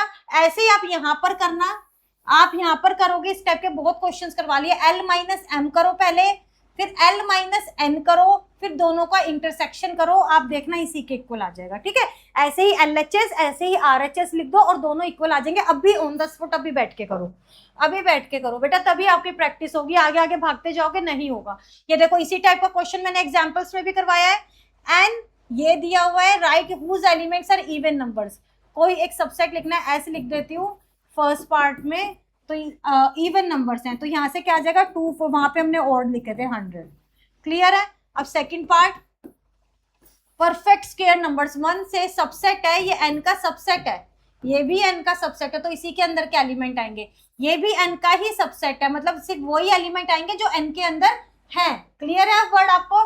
तो परफेक्ट स्क्वायर्स नंबर है, तो S1 दे देती हूँ यहाँ पर नाम, तो 1 इज अ परफेक्ट स्क्वायर, 4 9 16 25 36 49 64 81 100। ठीक है, 100 तक सिर्फ वही नंबर आएंगे सेकंड वाले पार्ट में जो कि n का ही सबसेट है और परफेक्ट स्क्वायर से जो नंबर सिर्फ परफेक्ट स्क्वायर है। देखो ये 1 का परफेक्ट स्क्वायर है, 2 का, 3 का, 4 का, 5 का, 6 7 8 9 10 100। 100 से आगे हम नहीं जा सकते क्योंकि यहाँ पे कंडीशन दी हुई है कि वो तो उसका सबसेट है, उससे बाहर एलिमेंट हम नहीं ले सकते। क्लियर? अब ये भी बेटा बिल्कुल इजी वाला क्वेश्चन है आपका, बिल्कुल इजीएस्ट है। मान लो जैसे कि x दिया हुआ है, फर्स्ट पार्ट में आपका क्या बनेगा? देखो यहाँ पर भी सेम, कहीं सबसेट वाली कंडीशन नहीं दी हुई, सेम करवाया था एग्जाम्पल में। तो यहाँ पर ये सेट क्या बनेगा आपका 4 इंटू एन, मतलब कि 4 8 और 12। सेकेंड पार्ट देखो n प्लस 6, n क्या है आपका 1 है, तो 7 आ जाएगा, फिर 2 है, 2 प्लस 6 क्या हो जाएगा 8 और 3 प्लस 6 क्या हो जाएगा 9। ये आपका थर्ड पार्ट आ जाएगा यहाँ से n बाय 2। देखो फर्स्ट n क्या है 1 है, 1 बाय 2। सेकंड देखो 2 बाय 2, 2 बाय 2 क्या आ जाएगा 1 आ जाएगा, थर्ड आ जाएगा 3 बाय 2। ऐसे ही फोर्थ पार्ट देखो n माइनस 1, n क्या है 1 है, सबसे पहला एलिमेंट क्या आ गया 0, फिर आ गया 1, फिर आ गया 2। क्लियर है बेटा? बिल्कुल इजीएस्ट थे, तो बिल्कुल ये सिर्फ प्रैक्टिस के मैटर से है, आपको करोगे तो अच्छा रहेगा। बिल्कुल बार बार बोलती हूँ बेटा, जब हम ज्यादा से ज्यादा क्वेश्चन प्रैक्टिस करते हैं तो हमारे कॉन्सेप्ट बहुत ज्यादा क्लियर होते हैं, और जब पहले हम बेसिक क्वेश्चंस कर रहे हैं, ज्यादा से ज्यादा कॉन्सेप्ट क्लियर हो जाएंगे, तो जब क्वेश्चन हमारे पास घुमा कर भी आएगा और जो एडवांस क्वेश्चन होंगे वो भी हमें आ जाते हैं इजीली समझ में। ठीक है बेटा? अब इसके अंदर देखो वही है बेटा, ये भी सेम है, सेम रिपीटेशन है। अब देखो y क्या दिया हुआ है यहाँ पर 1 2 2 10 दिया हुआ है, a वहां पर n से रिप्रेजेंट कर रहा था, यहाँ पर a से एलिमेंट रिप्रेजेंट कर रहा है, बस नाम है, ये क्या है नाम होता है बस। Right the following sets containing the element satisfaction given below.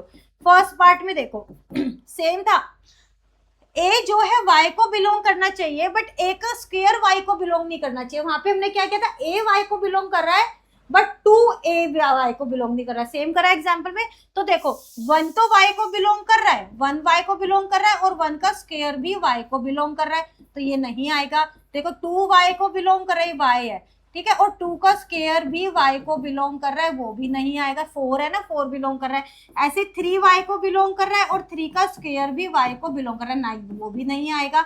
ऐसे 4 का देखो 4 y को बिलोंग कर रहा है, लेकिन 4 का स्क्वायर 16 y को बिलोंग नहीं कर रहा है, यही हमारी कंडीशन थी। तो हमारे इसमें फर्स्ट पार्ट में क्या आ जाएगा 4 से स्टार्ट होगा 4। अब 25 भी बिलोंग नहीं करेगा ऑब्वियसली।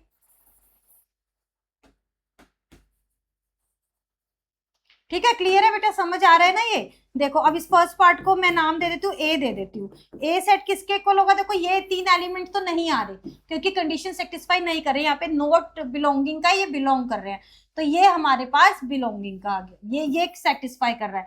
तो 4 आया फर्स्ट एलिमेंट। ऐसे 5 भी देखो 5 है पर 25 तो नहीं बिलोंग कर रहा, ऐसे आगे आने वाले किसी का भी नहीं करेगा। ठीक है, ऐसे सॉरी यहाँ पे 10 नहीं आएगा, मैं ना कंफ्यूज हो रही हूँ स्क्वायर से आपके 10। ठीक है, देखो 4 बिलोंग कर रहा है पर 16 नहीं कर रहा, 5 कर रहा है पर 25 नहीं कर रहा, ऐसे 10 तो बिलोंग कर रहा है 100 नहीं कर रहा। तो यही हमारी इसकी कंडीशन थी, जो दिया है वही करना है। अब इसके अंदर देखो a प्लस, इसको सोल्व कर लो, सबसे पहले जो भी इक्वेशन में दिया उसको सोल्व कर लो। a की वैल्यू क्या आ गई 5, सिर्फ a की एलिमेंट आएगा इसके अंदर, दैट इज 5। ठीक, अब इसके अंदर देखो a is less than 6, a क्या है 6 से लेस देन है और a y को भी बिलोंग कर रहा है, तो इसमें क्या आ जाएगा 6 से लेस देन, 1 से स्टार्ट हो रहा है, 1 2 3 4 5, बस 6 से लेस देन है ना, 6 से लेस देन, तो 5 तक ही एलिमेंट्स आ पाएंगे। क्लियर है बेटा, बिल्कुल इजी है ये। आप ये वेन डायग्राम है बेटा, ये तो खुद से कर लो, बहुत इजी है। ठीक है, ये मुझे करना है। अब ये देखो, जब इस टाइप से करना होता है ना, ए इंटरसेक्शन बी, इन दोनों में कॉमन देखो 2 4 6 8 12 20, देखो 6 है और 12 है, 6 और 12। ठीक है, ऐसे बी इंटरसेक्शन सी निकालो 15, ऐसे ए इंटरसेक्शन सी 20। क्लियर है, अब ऐसे A intersection B intersection C, A intersection B intersection C, एक भी नहीं है बेटा, नील है। तो इसका वेन डायग्राम हम कैसे करेंगे, देखो ए बी और ये हो गया सी, ये है आपका ए, ये है बी और ये है सी, ये है यूनिवर्सल सेट यू। क्लियर है, अब इसके अंदर देखो जो ए इंटरसेक्शन बी के एलिमेंट है 6 और 12, तो वो जो इनका कॉमन पार्ट है, देखो ये ए और बी का कॉमन पार्ट है, तो 6 और 12 यहां आ गए। जो इन दोनों के कॉमन है बी इंटरसेक्शन सी 15, देखो बी और सी, ये बी का पार्ट है और ये सी का है, तो यहाँ पर आ गया 15 और यहाँ पर आ गया ए सी, यहाँ पर आ गया 20, यहाँ पर आ गया 20, और इन तीनों के कॉमन यहाँ पर ये, यहाँ पर एलिमेंट नील है, यहाँ पर कोई एलिमेंट नहीं है। अब जो बच गए वो लिख दो। ए का देखो 6 12 और 20, 6 12 इसके साथ कॉमन था, 20 इसके साथ कॉमन था। अब इसके अंदर ए के अंदर बचा क्या, 2 बच गया, 4 बच गया और 8 बच गया। ऐसे इसका देखो, इसका आप क्या क्या लिख चुके हो आप, इसका 6 12 और 15 आ चुका है, देखो 6 12 इसके साथ कॉमन था, 15 इसके साथ कॉमन था, तो अब यहाँ पर क्या क्या रह गया आपके पास 3 और 9 रह गया। ऐसे ही सी के लिख दो बस, 5 10 15 20, देखो 15 और 20 तो इन दोनों के साथ कॉमन हो गए 15, बचा क्या यहाँ पर जो ओनली सी में है 15 और 10। ठीक है बेटा, इस तरीके से इसको करते हैं, यहाँ से हमें पता लग गया इनके कॉमन कॉमन एलिमेंट्स कौन से हैं, और फिर बाकी के इसके अंदर लिख दिया, हमें बस यही शो करना था, यही शो करना था। ठीक है, अब नेक्स्ट क्वेश्चन कर लो। यहाँ पर सेम ऐसी वेन डायग्राम आपको लैंग्वेज में गिवन है। यहाँ पर देखो बॉयज और girls in a school, U B U क्या है ऑल स्टूडेंट्स हैं, मतलब जिसमें बॉयज प्लस गर्ल्स हैं।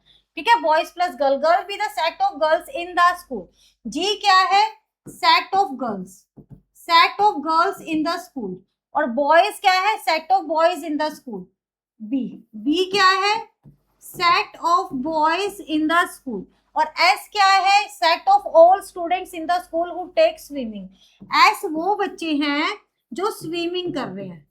ठीक है, जो स्विमिंग कर रहे हैं, मतलब यहाँ तक हो गया। But not all student in the school take swimming, obviously बात है आपकी क्लास में गर्ल्स हैं, आपकी क्लास में बॉयज हैं, उसमें से कुछ ही बच्चे स्विमिंग में पार्ट लेते हैं, हर कोई ज्वाइन नहीं करता स्विमिंग, तो उसमें से कुछ बॉयज होते हैं कुछ गर्ल्स होते हैं। ठीक है, ऐसे ही तो होता है, जैसे कि आपके गर्ल्स हैं बॉयज हैं आपकी क्लास में, कुछ गर्ल्स ने मान लो 5-10 गर्ल्स ने स्विमिंग ज्वाइन कर ली और 5-10 बॉयज ने स्विमिंग ज्वाइन कर ली, कुछ बॉयज बच गए जो कि क्लास में है, और कुछ गर्ल्स बच गई जो क्लास में है, और थोड़े से बच्चे जिन्होंने गर्ल्स ने स्विमिंग ज्वाइन करी है, जिन्होंने बॉयज ने वो स्विमिंग क्लास में चले गए। ठीक है, इसी तरीके से होता है। तो आप यहाँ पर देखो ये है यूनिवर्सल रिलेशन, ठीक है, ये है ऑल स्टूडेंट्स का, ऑल स्टूडेंट्स, और ये है बॉयज, ये है गर्ल्स, बॉयज और girls, obviously nothing is common. ठीक है, बिल्कुल डिसजॉइंट सेट है बॉयज और गर्ल्स के, बॉयज की अलग रो है और गर्ल्स की अलग रो है। अब यहाँ पे कुछ बच्चों ने तो स्विमिंग, कुछ गर्ल्स ने स्विमिंग ली है, कुछ गर्ल्स ने स्विमिंग ली है और कुछ बॉयज ने स्विमिंग ली है। ठीक है, ये है स्विम, समझ आ गया बेटा। देखो इन्हों ये बॉयज हैं जो स्विमिंग कर रहे हैं, ये गर्ल्स हैं जो स्विमिंग कर रही हैं, और ये यहाँ पर कुछ बॉयज हैं जो स्विमिंग नहीं कर रहे और ये कुछ गर्ल्स हैं जो स्विमिंग नहीं कर रही। This is the Venn diagram. Clear? इसके अंदर से ये रिमूव कर लेना, ये मैंने आपको समझाने के लिए करा है। ये पूरा वेन डायग्राम है, ठीक है। कुछ कर रहे हैं, कुछ कर रहे हैं, कुछ नहीं कर रहे, कुछ नहीं कर। देखो, not all student in the school take swimming. Next question, इसके अंदर देखो क्या ये कह रहा है, टी एक आपको सेट गिवन है जिसके की एलिमेंट्स है एक्स, सच दैट, इसको इस तरीके से भी लिख देते हैं, such that x plus 5 by x minus 7 minus of 5, ये इक्वेशन दी हुई है। जब भी इक्वेशन दी होती है क्या करते हैं, सबसे पहले हम उस इक्वेशन को सॉल्व करके वैल्यू निकालते हैं, ठीक है। क्या कह रहा है, क्या ये एक एम्प्टी सेट है? एम्प्टी सेट मतलब क्या, खाली है, कोई भी एलिमेंट नहीं है इसके अंदर। अपना आंसर जस्टिफाई करो, ठीक है। सबसे पहले हम इक्वेशन को उठाएंगे ऐसे क्वेश्चन में, x plus 5 divided by x minus 7 minus 5, 4x minus 40 divided by 13 minus x. इसे सॉल्व करना स्टार्ट कर दो, जो आपको आता है -5 इधर जाएगा तो 5x प्लस 35 आ जाएगा divided by x minus 7, 4x minus 40, 13 minus x. Clear है? अब यहाँ से आपका सॉल्व हो जाएगा -4x plus 40 divided by x minus 7, 4x minus 40, 13। अब जो बच्चे मोस्ट कॉमन मिस्टेक करते हैं वो क्या करते हैं, वो यहाँ से नेगेटिव साइन कॉमन लेंगे, सेम है कैंसिल कर देंगे, पर आपको ऐसे नहीं करना, ठीक है। ऐसे नहीं करना, ऐसे करोगे तो आंसर गलत हो जाएगा। इसको ध्यान से देखो, इसको अब मैं करूंगी नेक्स्ट स्टेप में क्रॉस मल्टीप्लाई। क्रॉस मल्टीप्लाई यहाँ पर मैं कर रही हूँ, 4 minus 4x plus 40 multiplied 13 minus x is equals to 4x minus 40 and this is x minus 7, ठीक है। इसको सॉल्व कैसे करना है, इस पूरी टर्म को इधर ले आएंगे। देखो -4x प्लस 40, 13 माइनस एक्स, अब पूरी टर्म को लाएंगे तो नेगेटिव का साइन आ जाएगा पूरी टर्म के साथ, 40 इंटू में x माइनस, ये पूरी एक टर्म है, पूरी एक टर्म है, इधर आ जाएगा 0, ठीक। अब इसमें से मैं माइनस कॉमन निकाल दूंगी, -4x प्लस 40, 13 माइनस एक्स।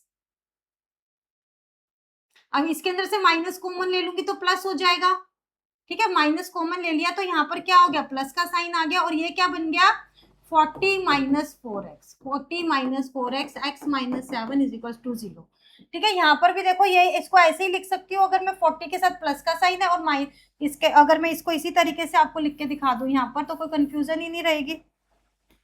इसको मैं कैसे लिख सकती हूँ, 40 minus 4x, because sign matter करता है, 40 के साथ प्लस का साइन है, 4x के साथ माइनस का है। अब इन दोनों में से देखो, अभी दो टर्म है, एक टर्म ये है और एक टर्म ये है, दोनों में से क्या कॉमन आ रहा है, 40 माइनस 4x कॉमन आ रहा है। क्लियर है? अब यहाँ पे क्या बचा, 13 माइनस एक्स, और इधर क्या बचा, प्लस एक्स माइनस 7 बचा, इज इक्वल टू 0, ठीक। अब यहाँ से देखो 40 माइनस 4x, अब इधर बचा आपका x से x कैंसिल हो गया, यहाँ पर आपका बच रहा है 6 इज इक्वल टू 0। ये दो टर्म में 6 मल्टीप्लीकेशन में उधर जाके 0 हो जाएगा, और ये बचा 40 minus 4x is equal to 0। यहाँ से 4 कॉमन आ रहा है, 4 कॉमन आ रहा है तो क्या बचा, 10 minus X is equal to 0। अब 4 भी मल्टीप्लीकेशन में जाके 0 हो जाएगा उधर। यहाँ पर क्या बचा, 10 minus X is equal to 0, और x की वैल्यू आपको यहाँ से क्या मिली, 10। x की वैल्यू आपको यहाँ से क्या मिल रही है, 10 मिल रही है। और जो आपका ये सेट था t, वो क्या था, x ही था, तो x की एक वैल्यू मिली आपको 10, ठीक है। x की एक वैल्यू मिल गई 10। तो क्या ये एम्प्टी सेट है? नहीं, यहाँ पर तो एक एलिमेंट है हमारे पास, ये तो सिंगलटन सेट है।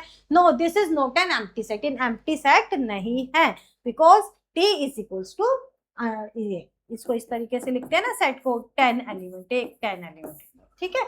This will be your answer. आप इस तरीके से सॉल्व करोगे। जो कई बच्चे वो यहाँ पर मार्क खा जाते हैं, वो यहीं पर माइनस कॉमन लेके ना इसको ऐसे कैंसिल कर देते हैं, तो वहां पर आपका आंसर गलत हो जाता है, ठीक है। अब यहाँ पर देखो बेटा, अब आ गए आपके प्रॉपर्टीज वाले क्वेश्चन।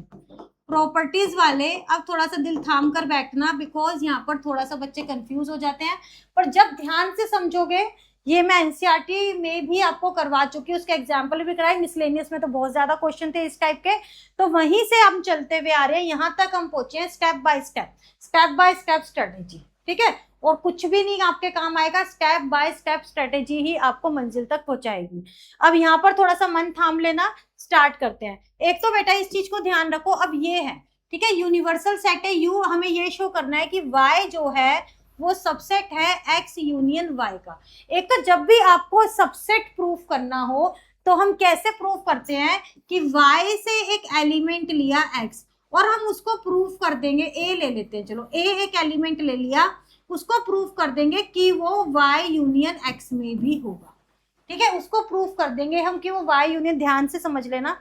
देखो लेट, इसके अंदर एक हमने एक एलिमेंट लिया लेट ए, इस वे से एलिमेंट लेते हैं जो इस साइड होता है, ठीक है, उसमें से एक एलिमेंट लेते हैं बिलोंग्स टू वाई, मतलब जो ए एक एलिमेंट है वो वाई को बिलोंग कर रहा है। अब बाय डेफिनेशन, अब मैं बार बार ये लैंग्वेज नहीं लिखूंगी, अब ध्यान से पढ़ लो, बस बोलूंगी। बाय डेफिनेशन एक्स बाय, फिर इसकी यूनियन की लिखेंगे, एक्स यूनियन वाई क्या होता है, ठीक है, एक्स यूनियन वाई क्या होता है, एक्स सच दैट एक्स जो है या तो बिलोंग करेगा x को और या फिर x जो है बिलोंग करेगा y को, यही यूनियन की वो होती है। ठीक, अब जब a जो है, यहां पर भी मैं a से रिप्लेस कर दूं,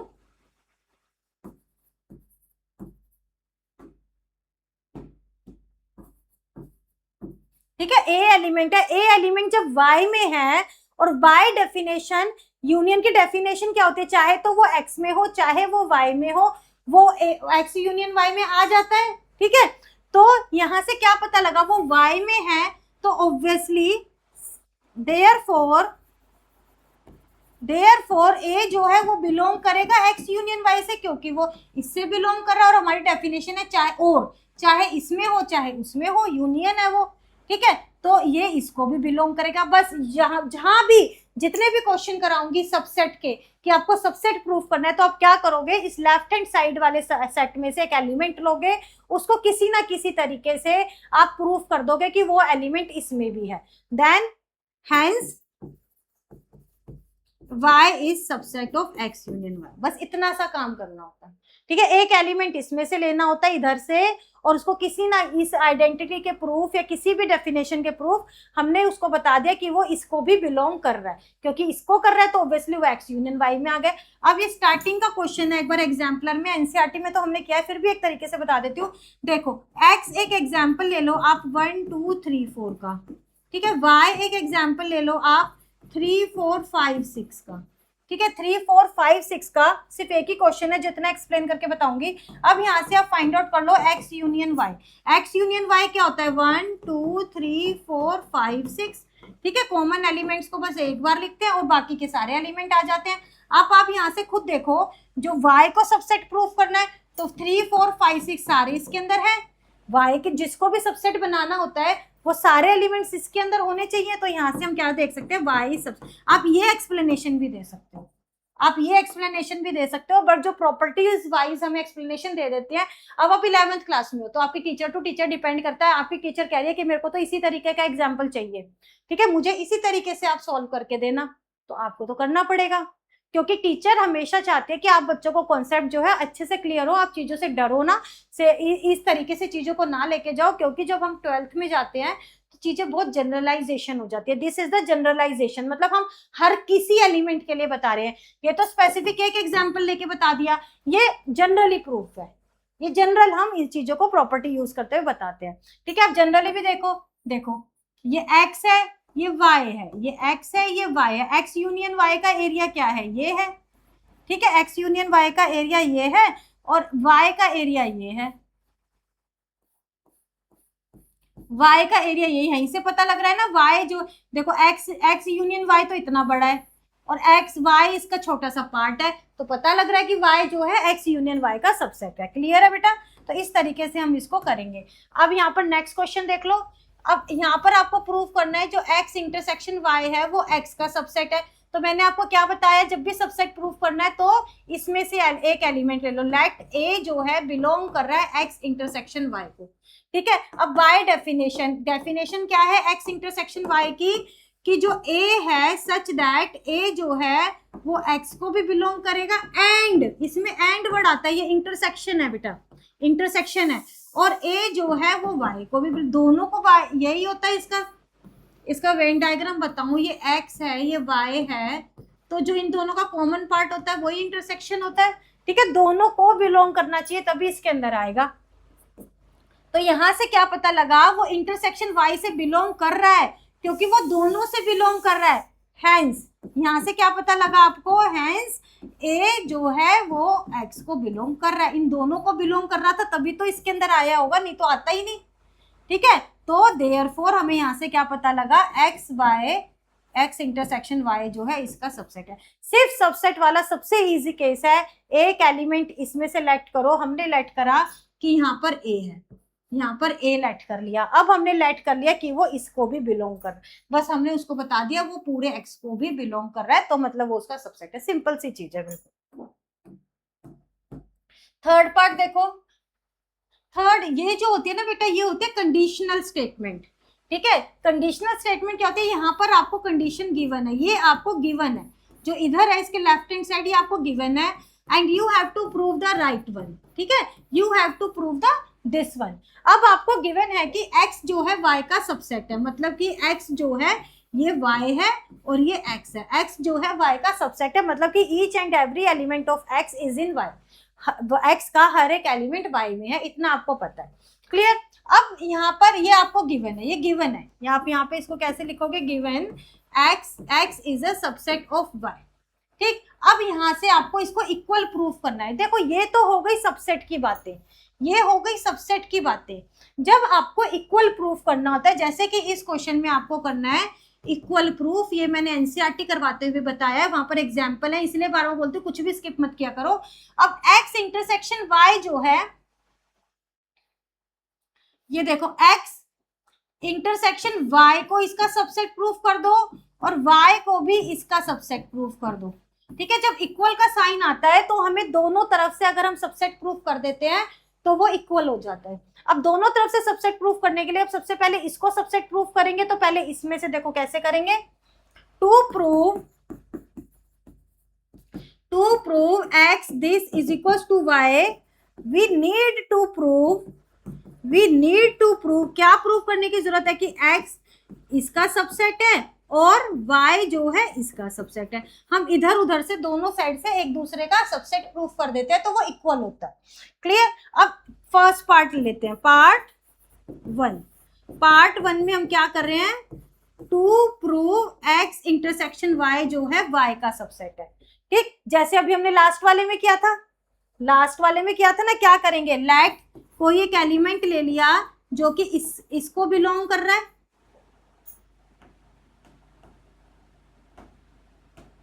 कोई एक एलिमेंट ले लिया जो इसको बिलोंग कर रहा है, x इंटरसेक्शन y को बिलोंग कर रहा है। x इंटरसेक्शन y को बिलोंग करने का मतलब क्या हुआ कि a जो है x को भी बिलोंग करेगा एंड a जो है y को भी बिलोंग करेगा। ये ऐसे डेफिनेशन बना के लिख देना। ठीक है, जो मैंने अभी लिखवाई थी, x intersection y is equals to this. तो हैंस यहाँ से हमें पता लग गया, सो देयरफॉर a जो है वो y को भी बिलोंग कर रहा है, हमें y का ही सबसेट प्रूफ करना है ना, तो हम कहेंगे a y को भी बिलोंग कर रहा है। तो x यूनियन y, यहाँ से क्या पता चला, x इंटरसेक्शन y जो है y का सबसेट है। ठीक है, x इंटरसेक्शन y जो है y का सबसेट है। अब यहाँ से आ जाओ सेकंड पार्ट 2 में हमें क्या प्रूफ करना है, y जो है वो x इंटरसेक्शन y का सबसेट है। देखो एक एलिमेंट ले लिया जो कि y को बिलोंग कर रहा है। ठीक है, एक एलिमेंट ले लिया जो y को बिलोंग कर रहा है। अब x इंटरसेक्शन y की क्या होती है definition, that x belongs to x a है ना, a है। मैं बार बार x इसलिए ले रही हूँ ताकि आप बच्चों को कंफ्यूजन ना हो, वैसे जनरली हम x से ही कर लेते हैं, स्मॉल x से। a जो है x को भी बिलोंग करेगा एंड a जो है y को भी बिलोंग करेगा। ठीक है, x इंटरसेक्शन y में कब आएगा, जब a जो है x को भी बिलोंग करेगा और a जो है y को भी बिलोंग करेगा। तो यहाँ से आपको क्या पता चला कि a जो है वो x इंटरसेक्शन y को भी बिलोंग कर रहा है। ठीक है, a जो है y को x इंटरसेक्शन y को भी बिलोंग कर रहा है। तो यहाँ से हम कह सकते हैं that each every element of belongs to y will belong to x belongs to y।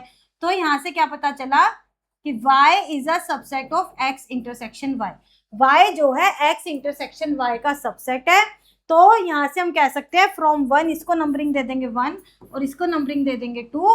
तो यहाँ से हमें पता लगा हैंस ये लिख दोगे x intersection y is a subset of y and y is a subset of x intersection y, so therefore x is subset of y, x intersection y is equals to x। ठीक है बेटा, यहां से देखो a जो है y को belong कर रहा है, a जो है y को बिलोंग कर रहा है, तो इसके अंदर क्या है, इन दोनों को ही ये बिलोंग करना चाहिए, तो a जो है x इंटरसेक्शन y को बिलोंग करेगा। क्लियर है बेटा, ये थोड़े से कंफ्यूजिंग हो जाते हैं, अगर नहीं समझ आ रहा तो थोड़े पेशेंस रखो और वीडियो को रिवाइज कर लो एक बार। अब देखेंगे बेटा next example, example number 8। Example number 8 में बेटा 3 आपको सेट्स गिवन है, आपको ये बताना है क्या ये इसके इक्वल है, जस्टिफाई करना है आपको स्टेटमेंट को। जिस टाइप के क्वेश्चन हम एग्जाम्पल में कर चुके हैं, अब बेटा ये थोड़े इजी क्वेश्चंस होते हैं, बस ये थोड़ी सी इनमें जब भी आपको सबसेट वगैरह प्रूफ करना होता है ना, तब आपको थोड़ी सी मुश्किल आती है, तो इसको थोड़ा सा रिवाइंड बैक करके देख लेना। ठीक है, ये थोड़ा सा आपको कंफ्यूज कर जाता है, बट यहाँ से आप देखोगे, अब ये देखो इस टाइप के सेट है, तो आप इसके अंदर क्या करोगे, आपको बताना है क्या ये इसके इक्वल है। तो लेट्स टेक एन एग्जांपल, इसके अंदर लेट्स टेक एन एग्जांपल, अगर मैं a को ले लूं 1, b को भी ले लूं 1 और c को ले लूं 2, ठीक है, अगर मैं c को ले लूं 2, तो आप देखो a intersection b union c, यहाँ पर चेक करो, ये लेंगे हम टेकिंग LHS, यहाँ पे हमने लिया टेकिंग LHS, तो यहाँ पर देखो आप, ये मैं ब्रैकेट लगा रही हूँ, यहाँ पर 1 इंटरसेक्शन 1 यूनियन 2। ठीक है, अब पहले ब्रैकेट के अंदर वाला करते हैं, अब ये इंटरसेक्शन है, कॉमन है, तो दोनों में सिंगल ही एलिमेंट है कॉमन 1 यूनियन 2, तो ये किसके इक्वल आ गया आपका 1 और 2, यूनियन हो गया ना दोनों का, तो ये LHS किसके इक्वल आ रहा है 1 2 के इक्वल आ रहा है। यहाँ से हम RHS चेक करते हैं, RHS क्या कह रहा है, A intersection B union C कह रहा है। अब A देखो एलिमेंट 1 है, यहाँ पर ये ब्रैकेट है, यहाँ पर 1 एलिमेंट है और यूनियन है 2 के साथ, यूनियन है 2 के साथ। अब यहाँ पर ये एलिमेंट एज इट इज रहने देंगे, क्योंकि ब्रैकेट के अंदर का ओपन करेंगे तो इन दोनों का यूनियन हो रहा है, तो क्या आ जाएगा, दिख रहा है आपको, हाँ, तो 1 और 2 आ जाएगा। अब इसका इंटरसेक्शन करेंगे, एक सेट ये है, एक सेट ये है, दोनों का इंटरसेक्शन करेंगे तो एलिमेंट आ जाएगा 1, ये आ गया आपका RHS, ये आ गया आपका LHS। तो क्या ये दोनों इक्वल हैं, नहीं है, so you can see that 1 2 is not equal to 1, that RHS is not equal to LHS, hence this is not equal to this। ठीक है, no, this is false, justify your statement हमने कर दिया, हमने बता दिया, इस तरीके से हम इसे सॉल्व करेंगे। Use the properties of set to prove, properties use करनी है बेटा, प्रॉपर्टीज बड़ी अच्छी लगती है, इंटरेस्टिंग होती है। ठीक है, प्रॉपर्टीज यूज करनी होती है, अच्छी होती है, ध्यान से पढ़ना। और ये देखो, ये हमें गिवन है A इंटरसेक्शन B, प्रॉपर्टीज है, कुछ गिनी चुनी 4-5 प्रॉपर्टीज है जो बार बार हर क्वेश्चन में यूज होती हैं। ठीक है, गिनी चुनी 4-5 प्रॉपर्टीज हैं। अब इसके अंदर देखो एक प्रॉपर्टी लगाएंगे, यहां पर हमारे पास एक डिफरेंस प्रॉपर्टी, एक डिफरेंस प्रॉपर्टी है। डिफरेंस प्रॉपर्टी को हम कैसे लिख सकते हैं, जैसे मान लो आपको 2 सेट का डिफरेंस गिवन है, x इंटरसेक्शन y कॉम्प्लीमेंट। ठीक है, x इंटरसेक्शन y कॉम्प्लीमेंट। अब इसके अंदर भी हम करेंगे, हमें हमारे पास हमने जो डिस्ट्रीब्यूटिव लॉ पढ़ा है वो किसके अंदर पढ़ा है, यूनियन और इंटरसेक्शन में पढ़ा है, पर नेगेटिव साइन में हमने कोई भी डिस्ट्रीब्यूटिव लॉ नहीं पढ़ा, तो यहाँ पर डायरेक्ट डिस्ट्रीब्यूटिव लॉ अप्लाई करने की गलती मत करना। तो सबसे पहले हम इसको इसमें चेंज करेंगे, ये प्रॉपर्टी लगाएंगे। देखो A set as it is आएगा, A set as it is आएगा टेकिंग LHS, ये सब बच्चों को लिखना आता है बहुत अच्छे से, 10th तक आप बिल्कुल अच्छे से पास होके बढ़िया नंबर से आए हो। तो x माइनस y को क्या लिख सकते हैं, ये आपको फर्स्ट है, ये आपका एज अ सेकंड है पूरा, ये फिर सेम हो गया कलर आई थिंक। ठीक है, एज अ ये आपका पूरा सेकंड है, तो यहाँ पर ये आ जाएगा इंटरसेक्शन का साइन माइनस की जगह, और उसके बाद जो सेट है आपका इसके अंदर आ जाएगा, ये एज इट इज रहेगा, और उसका आ जाएगा आपको कॉम्प्लीमेंट, इसका आ जाएगा कॉम्प्लीमेंट का साइन। अब कॉम्प्लीमेंट को साइन को जब ओपन करते हैं, यहाँ पे आप क्या लिखोगे, कौन सी प्रॉपर्टी लगाई है हमने, माइनस की प्रॉपर्टी। ठीक है, माइनस साइन प्रॉपर्टी,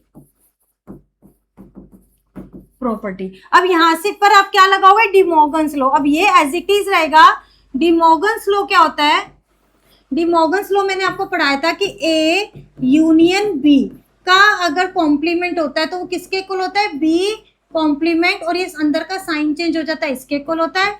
अगर ये होता है इंटरसेक्शन होता है तो सेम होता है, इसका कॉम्प्लीमेंट अलग हो जाएगा और ये इंटरसेक्शन की जगह यूनियन हो जाएगा और ये आ जाएगा।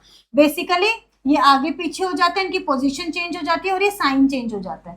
ठीक, अब यहाँ पर देखो इंटरसेक्शन का साइन है तो हमारे पास ये क्या आ जाएगा, B complement union A complement आ जाएगा। ठीक है, यहाँ पे आप क्या लिखोगे, De Morgan's law, De Morgan's law, यहाँ पर आपका डी मॉर्गन्स लॉ अप्लाई हो गया। अब आप इस पे क्या अप्लाई करोगे, अब आप अप्लाई करोगे क्या, डिस्ट्रीब्यूटिव लॉ। डिस्ट्रीब्यूटिव लॉ में क्या होता है, एक साइन आपका इंटरसेक्शन होता है, एक यूनियन होता है। अब आप डिस्ट्रीब्यूटिव लॉ अप्लाई करोगे तो A intersection B complement union A intersection A complement. यहाँ पर क्या लिखोगे, यूजिंग डिस्ट्रीब्यूटिव लॉ, आपको बहुत अच्छे से आती है उसकी स्पेलिंग। अब यहाँ पर देखना, A intersection B complement as it is रखेंगे यूनियन। अब देखो ए इंटरसेक्शन ए कॉम्प्लीमेंट, जब मैंने आपको कॉम्प्लीमेंट समझाया था तो बताया था कि ये ए है और ये सारा ए कॉम्प्लीमेंट है। क्या इन दोनों में कुछ कॉमन है, ये ए कॉम्प्लीमेंट है और ये ए है, इन दोनों में कुछ भी कॉमन नहीं होता। तो ए का इंटरसेक्शन ए कॉम्प्लीमेंट के साथ फाई होता है, दैट इज नल होता है, और ए का यूनियन ए कॉम्प्लीमेंट के साथ यूनिवर्सल होता है। ठीक है, अगर ए को ए के साथ यूनियन कर देंगे तो पूरा यूनिवर्सल सेट आ जाएगा, पर इन दोनों में कॉमन कुछ नहीं है, तो इनका जो इंटरसेक्शन है वो फाई होता है। तो ये आ गया आपका इंटरसेक्शन का साइन है, तो ये आ जाएगा फाई के इक्वल। ठीक, अब इसका यूनियन फाई के साथ करना है, किसी भी सेट का यूनियन, यहाँ पर आप यही रीजन दोगे। ठीक है, आप क्या दोगे, A intersection A dash is equal to phi. अब किसी भी सेट का यूनियन नल मैट्रिक्स के साथ अगर करेंगे तो वही मैट्रिक्स आती है, यूनियन करते हैं तो। ठीक है, तो ये किसके इक्वल हो गया, इसके इक्वल आ गया। अब इसके साथ अब ये देखो, अब ये क्या है, ये वही जो भी मैंने माइनस साइन प्रॉपर्टी आपको करवाई है, x minus Y X intersection Y dash के। तो यहाँ पर देखो x इंटरसेक्शन b डैश, तो इसको मैं क्या लिख सकती हूँ, a माइनस बी के इक्वल लिख सकती हूँ, इसको a माइनस बी के इक्वल लिख सकती हूँ। यही लिखोगे आप, दिस साइन ये एज इट इज ये लिख देना, x minus Y is equals to, यहाँ से दिख नहीं रहा होगा ये बोर्ड में। ठीक है, ये सिर्फ प्रॉपर्टी है, a माइनस बी तक दिख रहा है। ठीक है, तो मैं इस प्रॉपर्टी को यहाँ लिख देती हूँ, दैट इज ये a माइनस बी के इक्वल लिख देंगे और रीजन क्या देंगे, that is x minus Y is equal to x intersection y dash. Clear है बेटा, इसके बाद हमने ये लिख दिया, इसकी जगह ये लिख सकते हैं, तो हैंस ये किसके इक्वल आ गया, RHS के इक्वल आ गया। सो दिस इज RHS के equal, hence this is proved. हमें यही प्रॉपर्टीज को यूज करते हुए ही ये लिखना था। ठीक है, पहले माइनस की प्रॉपर्टी लगी, ये आ गया, फिर हमने यहाँ पर डी मॉर्गन्स लॉ लगाया, फिर हमने डिस्ट्रीब्यूटिव लॉ लगाया। डिस्ट्रीब्यूटिव के बाद देखा जब इसका ये इन दोनों का इंटरसेक्शन करते हैं तो नल मैट्रिक्स आती है, और किसी भी सेट का फाई के साथ यूनियन करेंगे तो फाई का अपना एलिमेंट तो कोई होता नहीं है, तो इसके सारे एलिमेंट आ जाते हैं, तो वो इसी के इक्वल आ जाता है, सेट के इक्वल। अब इसको हम अगेन माइनस प्रॉपर्टी से ये लिख सकते हैं, a माइनस बी, बिल्कुल सेम वही चीज है। तो ये हमारे पास इस तरीके से हम इस क्वेश्चन को करते हैं, और ये इंपॉर्टेंट क्वेश्चन है। ठीक है, अब ये उसी टाइप का क्वेश्चन आ गया जिसमें आप बच्चे कंफ्यूज हो रहे थे, और जो मैंने आपको पहले ही बताया था, बेटा अगर दिक्कत आ रही है तो कर लेना। देखो अब ये दो तो यहाँ पर ईजी है, और यहाँ पर एक वहां पर कंडीशनल वाला था, पर यहाँ पर बाय कंडीशनल है, पर यहाँ पर बाय कंडीशनल है, तो थोड़ा कंफ्यूजिंग ये रहता है। चलो कोई बात नहीं, सबसेट वाला तो हमें समझ आ गया ना, सबसेट वाला हमें इजीली समझ आ गया। सबसेट वाले ने हमें क्या सिखाया, फर्स्ट पार्ट की एक एलिमेंट लेट करेंगे कि ए में बिलोंग कर रहा है। अब इसकी प्रॉपर्टी लगाएंगे, इसकी क्या डेफिनेशन है, इसकी डेफिनेशन है कि ऐसे एलिमेंट ए सच दैट ए को बिलोंग करे या फिर ए जो है बी को बिलोंग करे। ठीक है, अगर ए को बिलोंग कर रहा है तो यहां से हमें क्या पता लगा, वो ए को तो बिलोंग कर रहा है, तो मतलब इसको भी बिलोंग करेगा। देयरफॉर ए जो है ए यूनियन बी को बिलोंग कर रहा है। Hence we can say that every element, हमें ये दिखाना होता है जनरली कि every element of A is present in A union B, कि ए के सारे एलिमेंट इसके अंदर है, वही तो सबसेट की डेफिनेशन है। जो उसका सबसेट होता है वो सारे एलिमेंट उसके अंदर होते हैं, जैसे कि ये ए है, ये सबसेट है, तो इसके सारे एलिमेंट इसके अंदर है ना, यही डेफिनेशन है, यही हमें दिखाना होता है बस। ठीक है, हमने दिखा दिया कि ए के सारे एलिमेंट इसके अंदर प्रेजेंट होंगे, hence A is a subset of A union. Clear है बिल्कुल।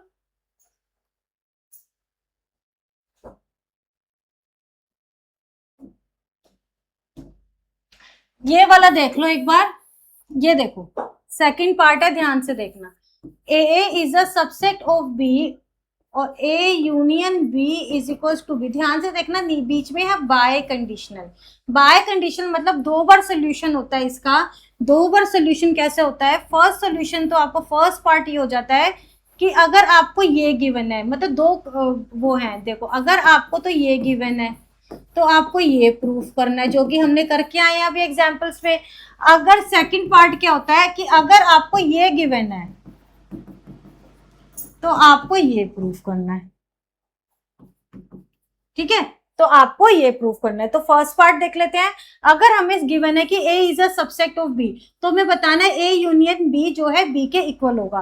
फर्स्ट पार्ट में देखो हमें ये बताना है, लेट जो x एक एलिमेंट है जो बिलोंग कर रहा है ए यूनियन बी को बिलोंग कर रहा है, तो by the definition of the A union B x जो है ए को भी बिलोंग कर सकता है या फिर x जो है बी को बिलोंग करेगा, ठीक है।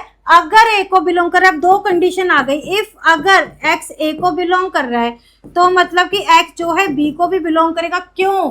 क्योंकि हमें गिवन है ए बी का सबसेट है। अगर ए बी का सबसेट है तो मतलब जो ए के सारे एलिमेंट हैं वो बी के अंदर भी है, ए के सारे एलिमेंट बी के भी एलिमेंट है। तो अगर ये बी ए बी का सबसेट है तो एक्स जो है बी को भी बिलोंग करेगा। या फिर दूसरी कंडीशन थी एक्स बी को बिलोंग कर ही रहा है, हमें तो यही तो दिखाना था कि जो इसके एलिमेंट्स लिए हैं वो बी के भी है, तो दोनों ही कंडीशन से देखो बी को बिलोंग कर रहा है, तो एक्स जो है बिलोंग करेगा बी को, एक्स जो है बिलोंग करेगा बी को। तो ए यूनियन बी जो है सबसेट हो गया बी का। ये तो हो गया नंबर 1। अभी मैंने पहले बताया था कि जब इक्वल का केस होता है तो इसको इसका सबसेट प्रूफ कर दो और इसको इसका सबसेट प्रूफ कर दो। अब एक आप एलिमेंट लोगे यहां से,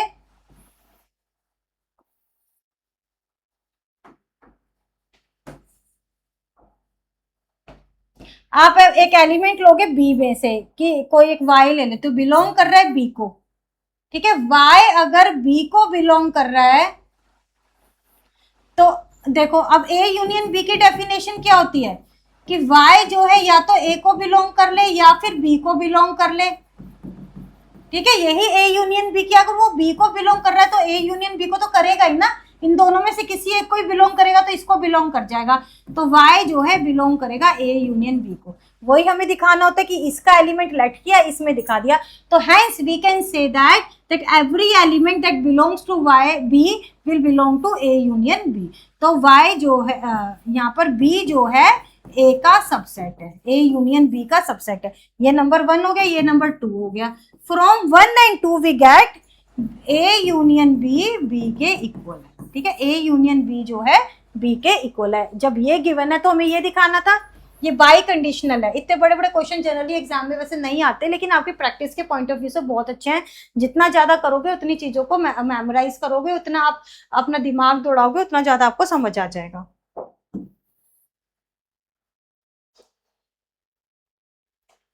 ठीक है।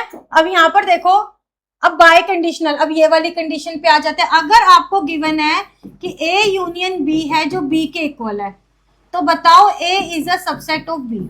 अब यहाँ पर देखो फर्स्ट पार्ट में, as we know that A is a subset of A union B, ठीक है। आपको इतने बड़े क्वेश्चन तो आएंगे नहीं एग्जाम में कि आपको ये भी प्रूफ करना होगा, ये भी प्रूफ करना होगा।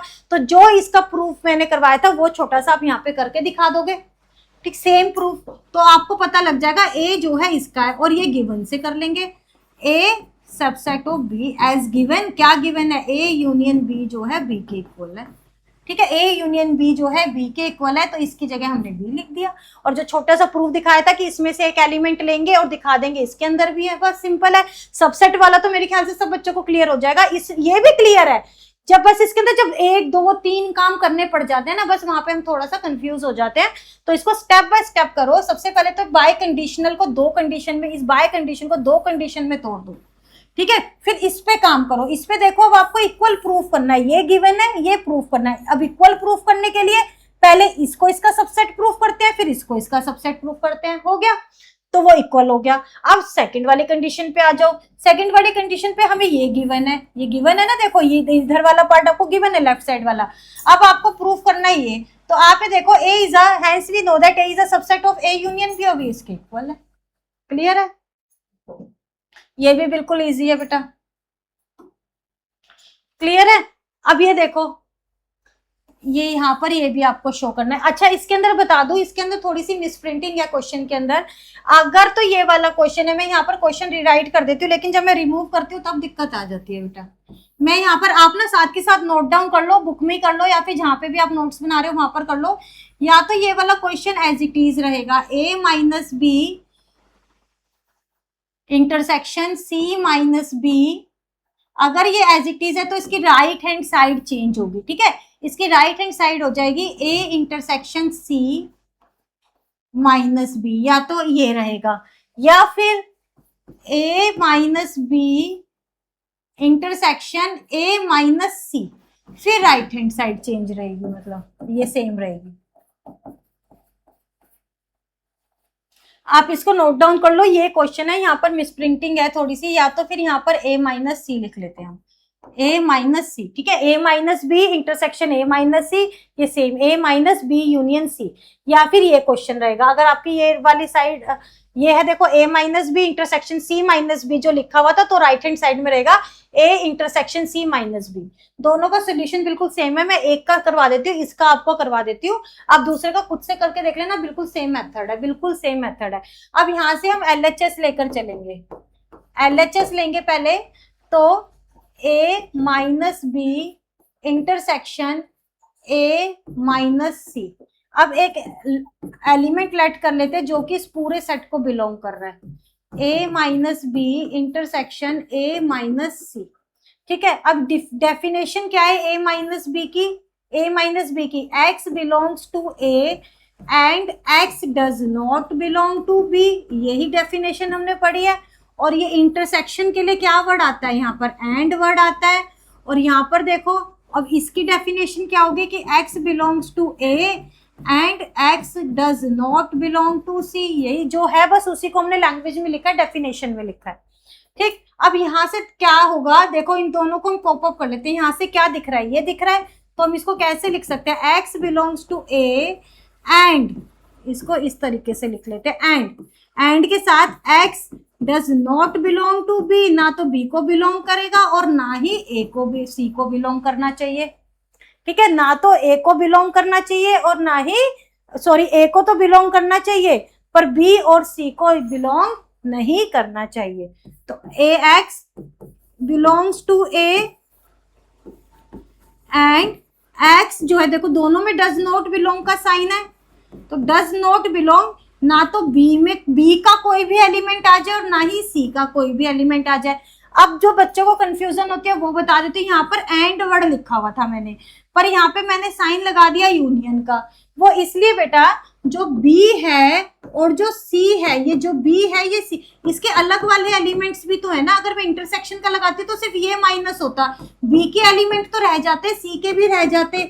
तो ऐसे केस में हमारे पास रखेगा यूनियन, मतलब कि ना तो b में से कोई एलिमेंट हमें दिख जाए वहां पे, ना ही c में से कोई एलिमेंट दिख जाए, तो इसलिए हमें दिखाया b यूनियन c। तो ध्यान रखना इस चीज का, ठीक है। तो अब इसके अंदर देखो क्या आ रहा है, x बिलोंग्स टू a, इसको हम कैसे लिख सकते हैं, x belongs to a and x does not belong to b union c, ठीक है।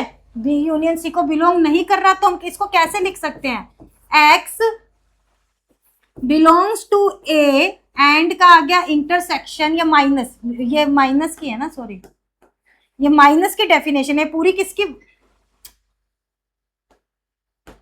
ये पूरी डेफिनेशन किसकी है, माइनस की। देखो इसको बिलोंग कर रहा है, इसको नहीं कर रहा, यही तो होती है। तो यहाँ पर आ जाएगा माइनस का साइन और ये आ जाएगा b यूनियन c, यहाँ से क्या आ जाएगा, b यूनियन c। यहाँ से हमें पता लग गया कि ये किसके इक्वल है, a minus B, a minus C, इसके इक्वल है a minus B union c को बिलोंग करेगा, ठीक है। तो ये किसके इक्वल आ गया, इसके इक्वल आ गया। अब साइन है इक्वल का, अभी जो कॉन्सेप्ट हम लेके आ रहे हैं, एक सेट ये है, दूसरा सेट ये है, तो हमने एक तरफ का इसमें से एलिमेंट लिया, इसमें से एलिमेंट लिया और प्रूव कर दिया कि वो एलिमेंट इसको भी बिलोंग कर रहा है, तो एक काम तो हमारा हो गया। अब इक्वल के लिए हमें ये भी तो प्रूफ करना होता है कि ये इसका सबसेट है ना, दोनों तरफ से प्रूफ करते हैं ना। तो एक तरफ का प्रूफ तो ये रहा, मैं इधर से रिमूव कर देती हूँ, ये कर देती हूँ। होपफुली आपने क्वेश्चन लिख लिया होगा करेक्ट करके, क्योंकि आपकी बुक जो है उसके अंदर गलत लिखा हुआ है बेटा ये।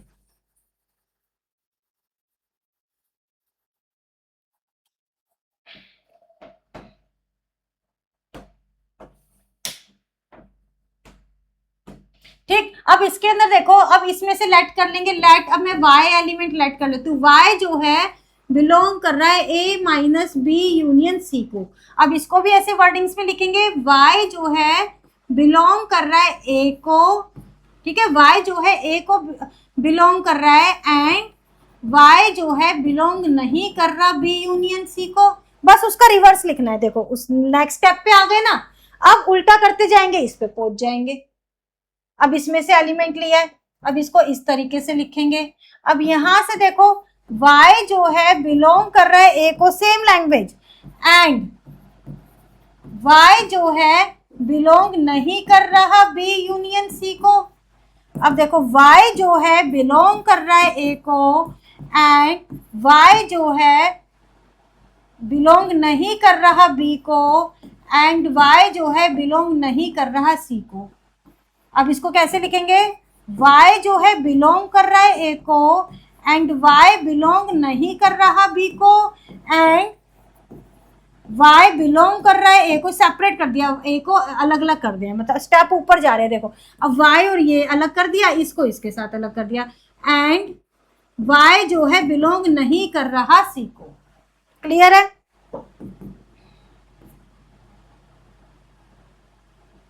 अब यहां से ये किसकी डेफिनेशन बन गई, a माइनस बी की। जो y है बिलोंग कर रहा है a माइनस बी को, ठीक है, y जो है बिलोंग कर रहा है a माइनस बी को, ये एंड किसके लिए आ गया, इंटरसेक्शन के लिए, और y जो है बिलोंग कर रहा है a माइनस सी को। क्लियर है? a माइनस सी की डेफिनेशन है ये, a माइनस बी की डेफिनेशन, और बीच में इंटरसेक्शन का साइन है। क्लियर है? तो देखो आ गया ना, a माइनस, हमने एलिमेंट लिया था कि इसमें बिलोंग कर रहा है, अब इसमें बिलोंग करवा दिया। तो यहाँ से क्या पता लगा, हम कैसे लिखेंगे, hence every element in this is belongs to this. और यहाँ से क्या पता चला था, every element in this is belongs to this. मतलब कॉन्सेप्ट वही है, बस वो थोड़ा बड़ा हो गया है, आपको डेफिनेशंस यूज हो रही है इसके अंदर। तो यहाँ से पता चल गया जो ये है ये इसका सबसेट है, a minus B union c is a subset of a minus B intersection a minus c, और इसका नंबर दे देंगे 2, और यहाँ से नंबर दे देंगे 1। यहाँ पे भी सबसेट की फॉर्म में लिखेंगे कि जो a माइनस बी है इंटरसेक्शन a माइनस c है, वो किसका सबसेट है, a minus B union C का सबसेट है, a minus B union C का सबसेट है। यहाँ पे वो उसका सबसेट है, hence this is equal to this. Clear है बेटा? कॉन्सेप्ट वही चल रहा है। इस टाइप के क्वेश्चन थोड़े से बच्चों को ना एक बार वो लगते हैं, मतलब थोड़ा सा लगता है कि क्या लिख रहे हैं हम, क्योंकि नंबर्स नहीं दिखते ना आपको इसके अंदर, इसलिए थोड़ा सा लगता है। बट फिर भी मैं आपसे मतलब कर लेना, इजी है, डेफिनेशन ही यूज हो रही है, 1-2 बार लिखकर देखोगे हो जाएगा, और 1-2 क्वेश्चन लिखोगे सारे कर लोगे। अब ये है बेटा ट्रू और फॉल्स, आपको इसके अंदर बताने हैं और जस्टिफाई करना है अपना आंसर।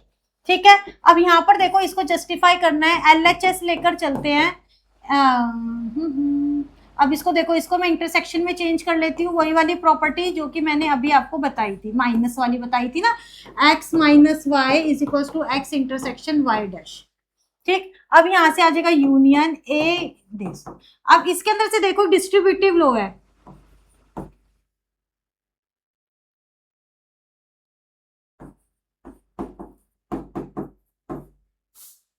यूनियन, ठीक है, यूनियन का साइन आएगा, डिस्ट्रीब्यूटिव लॉ यूज किया है हमने, रिवर्स डिस्ट्रीब्यूटिव किया है एक तरीके से।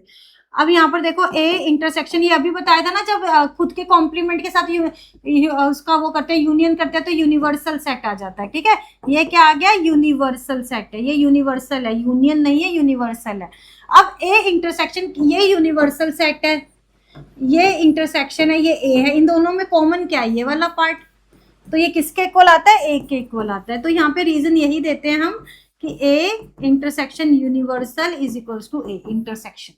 क्लियर है? तो यहाँ से आप ऐसे ऐसे दोगे तो ये किसके इक्वल आ गया, a के इक्वल आ गया। तो ये स्टेटमेंट कैसी है, ट्रू, और आपने इसका जस्टिफिकेशन दे दिया, यही आपका जस्टिफिकेशन आएगा। क्लियर है बच्चा? बिल्कुल। अब नेक्स्ट देख लेते हैं। नेक्स्ट में देखो a माइनस बी माइनस सी, इस तरीके के जब क्वेश्चन आ जाए ना, जब आपको कोई भी प्रॉपर्टी समझ ना आए, अब आप इसके अंदर कब तक माइनस वाली प्रॉपर्टी लगाओगे दोनों साइड, तो आप एक काम कर लेना, अब वेन डायग्राम से शो कर देना, क्योंकि यहाँ पर आपको ट्रू और फॉल्स बताना है। जो आपको इजी मेथड लगता हो वैसा कर लो, बट सही होना चाहिए। ठीक है, अब यहाँ पर देखो ये a है, ये b है और ये c है। अभी देखो ये a है, ये बी है और ये सी है, बी माइनस सी, पहले तो ब्रैकेट वाला सोल्व करते हैं, बी माइनस सी, ये पूरा बी में से सी माइनस करेंगे तो कौन सा पार्ट आ रहा है, ये वाला पार्ट आ रहा है, पूरे बी में से सी माइनस कर दिया, ठीक है। अब बी माइनस सी को,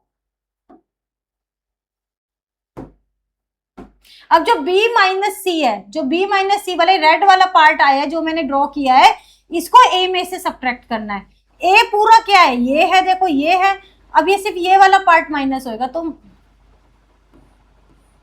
ये वाला पार्ट आ जाएगा, ये a का ही पार्ट है पर b माइनस सी का पार्ट नहीं होना चाहिए,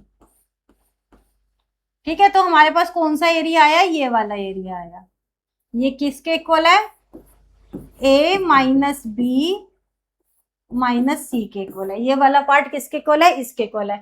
अब यहाँ पर आरएचएस देख लेते हैं, आरएचएस में देखो ये ए है, ये बी है, ये सी है, ये ए है, B and this is C. अब पहले ब्रैकेट के अंदर वाला करते हैं हम हमेशा, ए माइनस बी, ए माइनस बी देखो यहां से क्या आ रहा है,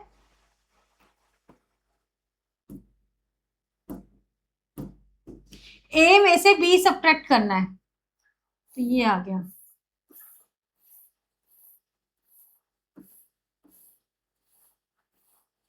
देखो वो b का पार्ट था ना, ये वाला b का पार्ट था, हमने a में से b सब्ट्रैक्ट किया है।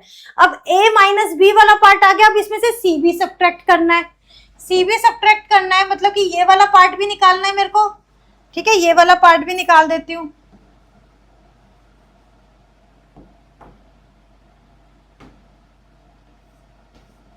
ये वाला पार्ट, ठीक है, पहले a में से b सब्ट्रैक्ट किया तो यहां तक आ रहा था हमारा। अब जो पार्ट था, ये वाला पार्ट था, इसको अलग से ड्रॉ करती हूँ। अब वो पहले तो ये आ रहा था, फिर उसमें से c भी सब्ट्रैक्ट करना है। अब c भी सब्ट्रैक्ट करना है तो ये वाला पार्ट भी रिमूव हो जाएगा, क्योंकि देखो ये c का पार्ट है, तो हमारे पास ये बचा। अब यहां से देखो क्या ये इक्वल है, नहीं, ये पार्ट जो है हमारा, हाँ, ये पार्ट किसको किसको रिप्रेजेंट कर रहा है, ये जो पार्ट है किसको रिप्रेजेंट कर रहा है, ए माइनस बी माइनस सी को रिप्रेजेंट कर रहा है, पर ये वाला पार्ट इसको, ये जो पर्पल वाला है ना, ये वाला इसको रिप्रेजेंट कर रहा है, तो दे आर नॉट इक्वल, तो ये इक्वल नहीं है, तो ये स्टेटमेंट कैसी है, फॉल्स स्टेटमेंट है, आपने ये बता दिया, क्लियर है बिल्कुल। अब इसके अंदर देखो, A is a subset of B, आपको गिवन है कि 3 सेट है, ए सबसेट है बी का, तो इस तरीके से आपको ये बताना है कि ये सही है या गलत है। अब इसको जो हम प्रूफ करके आए हैं उस तरीके से कर सकते हैं, या फिर आप वैसे भी कर सकते हो, ठीक है। A intersection C is a subset of B intersection C, but एक कंडीशन गिवन है, इसको वेन डायग्राम से भी दिखाती हूँ और वैसे भी दिखाती हूँ। देखो A is a subset of B, मतलब कि ये बी है और इसका सबसेट ए है, क्योंकि ए उसका सबसेट है तो वो उसके अंदर है, बिल्कुल सारे एलिमेंट उसके अंदर ही है, तब दिखाना है। अब अगर देखो, अगर यहाँ पे मैं सी ड्रॉ कर दूं, अगर मैं ये सी ड्रॉ कर दूं यहाँ पर पर्पल वाला, तो ए इंटरसेक्शन सी क्या आया, यहाँ से देखो ए इंटरसेक्शन सी क्या आ रहा है, ये ए इंटरसेक्शन सी है, ये पार्ट क्या है, ए इंटरसेक्शन सी है, मतलब ए और सी में जो कॉमन है बस वो वाला पार्ट है। और यहाँ से देखो ए इंटरसेक्शन बी, ये भी तो बी का ही पार्ट है ना, देखो है तो ये बी के अंदर ही, तो ये क्या है, ये बी इंटरसेक्शन सी है। तो आप खुद ही देख सकते हो कि जो बी सी इंटरसेक्शन ए है वो इसका ही क्या है, सबसेट है, ठीक है, वो इसका ही सबसेट है। ये है आपका ए इंटरसेक्शन सी और ये पूरा ऑरेंज वाला है आपका बी इंटरसेक्शन सी। तो यहां से आप दे सकते हो ए इंटरसेक्शन सी जो है उसका ही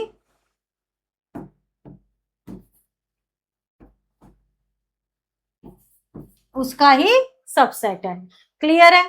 या फिर आप इसको इस तरीके से भी, जो हम अभी हम सबसेट वाली प्रॉपर्टीज पढ़ते हुए आए हैं कि लेट, अगर एक एलिमेंट ले लिया जो कि ए इंटरसेक्शन सी को बिलोंग कर रहा है, एक हमने यहाँ से एलिमेंट ले लिया एक्स जो कि इस एरिया को बिलोंग कर रहा है, तो बाय द डेफिनेशन अगर ये ए इंटरसेक्शन सी को बिलोंग कर रहा है तो इसका मीनिंग क्या हुआ कि एक्स इसको भी बिलोंग कर रहा है एंड एक्स इसको भी बिलोंग कर रहा है, तभी वो इंटरसेक्शन में आएगा। ए को भी बिलोंग कर रहा है और सी को भी।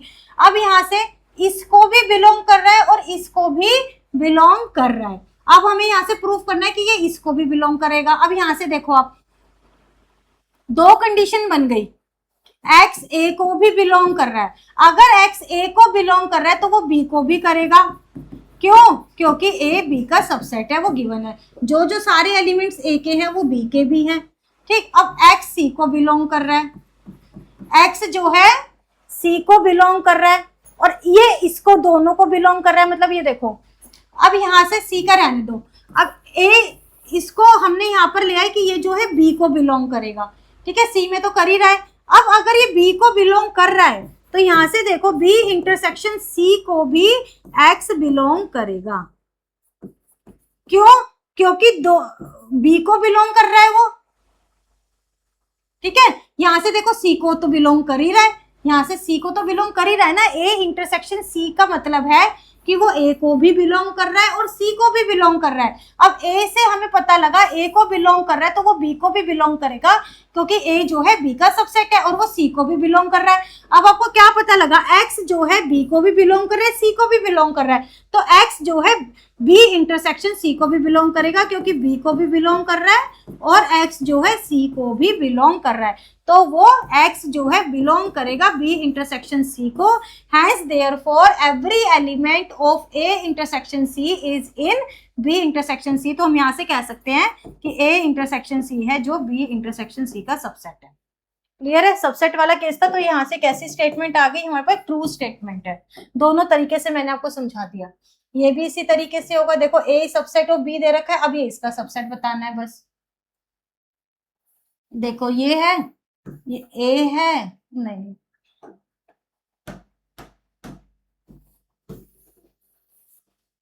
ए जो है बी का सबसेट है, ये बी है, ये ए है, ये सी है, ये ए, ये बी और ये सी है।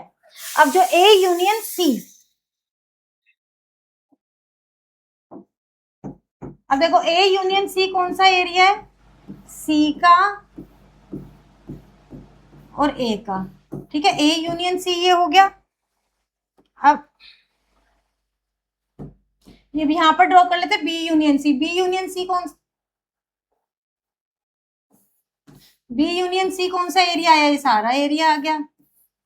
तो यहां से आपको पता ही लग रहा है सी यूनियन ए जो है उसी का तो सबसेट है, उसी का छोटा पार्टी तो है सी यूनियन बी का, यहां से भी दिख रहा है। अब ऐसे एक एलिमेंट यहां से लेना और प्रूफ करना।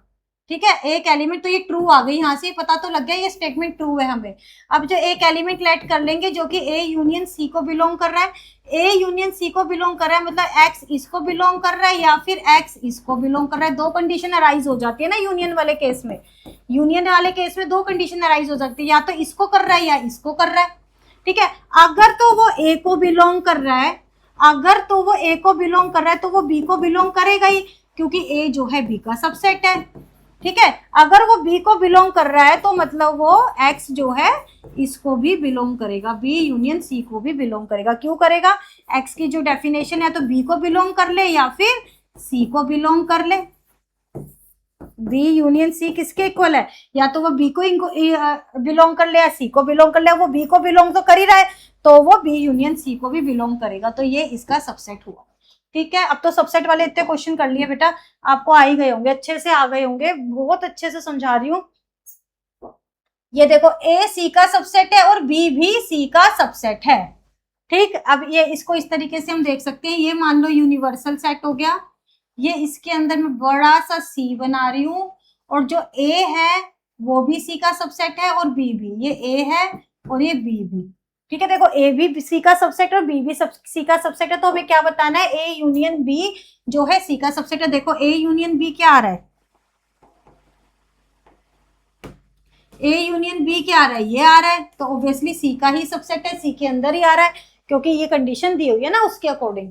क्लियर है? अब यहां से देखो, आप यहां से देखना बेटा, अब एक लेट कर लेंगे एलिमेंट एक्स जो है बिलोंग कर रहा है ए यूनियन बी को। ठीक है, by the definition A union B क्या कह रहा है? एक्स या तो ए को बिलोंग कर रहा है या फिर एक्स जो है बी को बिलोंग कर रहा है। ठीक, अब x या तो a को बिलोंग करेगा या फिर b को बिलोंग करेगा। अगर x a को बिलोंग कर रहा है तो भी x c को बिलोंग करेगा, क्यों? a c का सबसेट है। या फिर x b को सेम है, x अगर b को बिलोंग करे तो भी x c को बिलोंग करेगा, क्यों? b भी c का सबसेट है। तो यही तो हमें दिखाना था। देखिए दोनों ही कंडीशन में x जो है हैंस x जो है c को बिलोंग कर रहा है, therefore this is the subset of this is the true statement. Clear है बेटा? बिल्कुल। अब यहाँ पर देखो यूजिंग प्रॉपर्टीज, अब यहाँ पे क्वेश्चंस आ गए आपके प्रॉपर्टीज यूज करने वाले। 18 से 20 सेकंड तक आपको प्रॉपर्टीज यूज करनी है। अब यहाँ पर आप प्रॉपर्टीज वैसे बहुत इजी है, फिर भी मैं करवा देती हूँ, चलो कोई बात नहीं, आपको कंफ्यूजन नहीं होनी चाहिए। ए यूनियन बी माइनस ए, अब मैं बार बार ना ज्यादा एक्सप्लेन नहीं करूंगी। ये देखो माइनस वाली प्रॉपर्टी जो पहले बताई थी, ये हो जाएगा आपका बी इंटरसेक्शन बाद वाले का कॉम्प्लीमेंट, ठीक है। अब इसके आप लगेगी डिस्ट्रीब्यूटिव प्रॉपर्टी अप्लाई करोगे, ए यूनियन बी, ये वाला साइन आएगा इंटरसेक्शन ए यूनियन आएगा, ए यूनियन ए कॉम्प्लीमेंट। अब ए यूनियन बी तो एज इट इज लिख लेते हैं अभी, ठीक। इंटरसेक्शन ए यूनियन का ए कॉम्प्लीमेंट मैंने आपको क्या बताया था, क्या होता है, यूनिवर्सल सेट होता है, ठीक है, यूनिवर्सल सेट होता है। तो यहाँ पे आपको क्या मिल गया, A union B intersection universal. अब ये देखो ये यूनिवर्सल है, ये कोई भी एक सेट है, सारी सेट उसी के सबसेट होते हैं, इसके अंदर कोई भी एक सेट है ए यूनियन बी करके, ठीक है, ये ए है, ये बी है, ये पूरा ए यूनियन बी है। तो जब इसका इसके साथ इंटरसेक्शन करेंगे तो यही वाला पार्ट कॉमन है जो भी बताया था, तो ये किसके इक्वल आ गया, ए यूनियन बी के इक्वल आ गया। This is equals to RHS, hence proved. इस टाइप से हमें प्रॉपर्टीज यूज करनी है, ये इजी है। अब यहाँ पर देख लो ए माइनस बी, वही माइनस वाली प्रॉपर्टीज यूज करेंगे एक बार, तो पहले तो इसके अंदर यूज करेंगे, तो ये क्या आ जाएगा, ए इंटरसेक्शन बी का, ये पूरा एक सेट है ना, तो इसका कॉम्प्लीमेंट। अभी कॉम्प्लीमेंट ओपन करने के लिए हम क्या करते हैं, डी मॉर्गन्स लॉ यूज करते हैं। डी मॉर्गन्स लॉ यूज करेंगे तो साइन भी चेंज हो जाएगा और इनकी पोजीशन भी रिप्लेस हो जाएंगी, इस तरीके से हो जाएगा। यहाँ पे हमने क्या यूज किया, डी मॉर्गन्स लॉ यूज किया। अब ये हो गया, अब इस माइनस साइन को भी हटाना होगा हमें। इस माइनस साइन को हटाने के लिए again minus sign properties use करेंगे, तो इंटरसेक्शन और जो बाद वाला है एज इट इज इसका कॉम्प्लीमेंट। अब कॉम्प्लीमेंट को ओपन करेंगे, अगेन डी मॉर्गन्स लॉ आ जाएगा, ए इंटरसेक्शन। अब डी मॉर्गन्स लॉ क्या करेगा, इनकी पोजीशंस रिप्लेस कर देगा और अलग अलग से, और इस बीच का साइन और ये जिसका होगा उसका कॉम्प्लीमेंट। देखो यहाँ पे ए कॉम्प्लीमेंट तो था ही ना, उसका कॉम्प्लीमेंट, ठीक है। जैसे यहाँ पे ए था तो प्लेस चेंज होकर बी कॉम्प्लीमेंट आ गया, यहाँ पे बी था तो बी कॉम्प्लीमेंट, ए था तो ए कॉम्प्लीमेंट। ऐसे ही यहाँ पे ए कॉम्प्लीमेंट है तो ए कॉम्प्लीमेंट का कॉम्प्लीमेंट। और हमें एक प्रॉपर्टी अब क्या पता है कि किसी का भी कॉम्प्लीमेंट हो उसका कॉम्प्लीमेंट उसी के इक्वल होता है। तो ये किसके इक्वल आ गया, यहाँ पे इक्वल का साइन लगा लेना, ए इंटरसेक्शन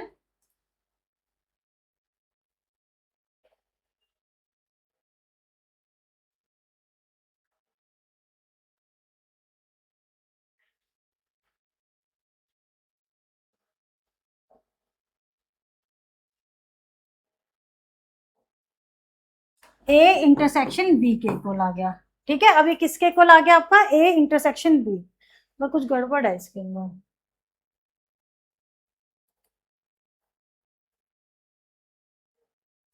ओहो ये गलत ही हो गया बेटा। नहीं ये आपका गलत हो गया, ये मैंने ये साइन हटाया और इसका पूरे का ले लिया।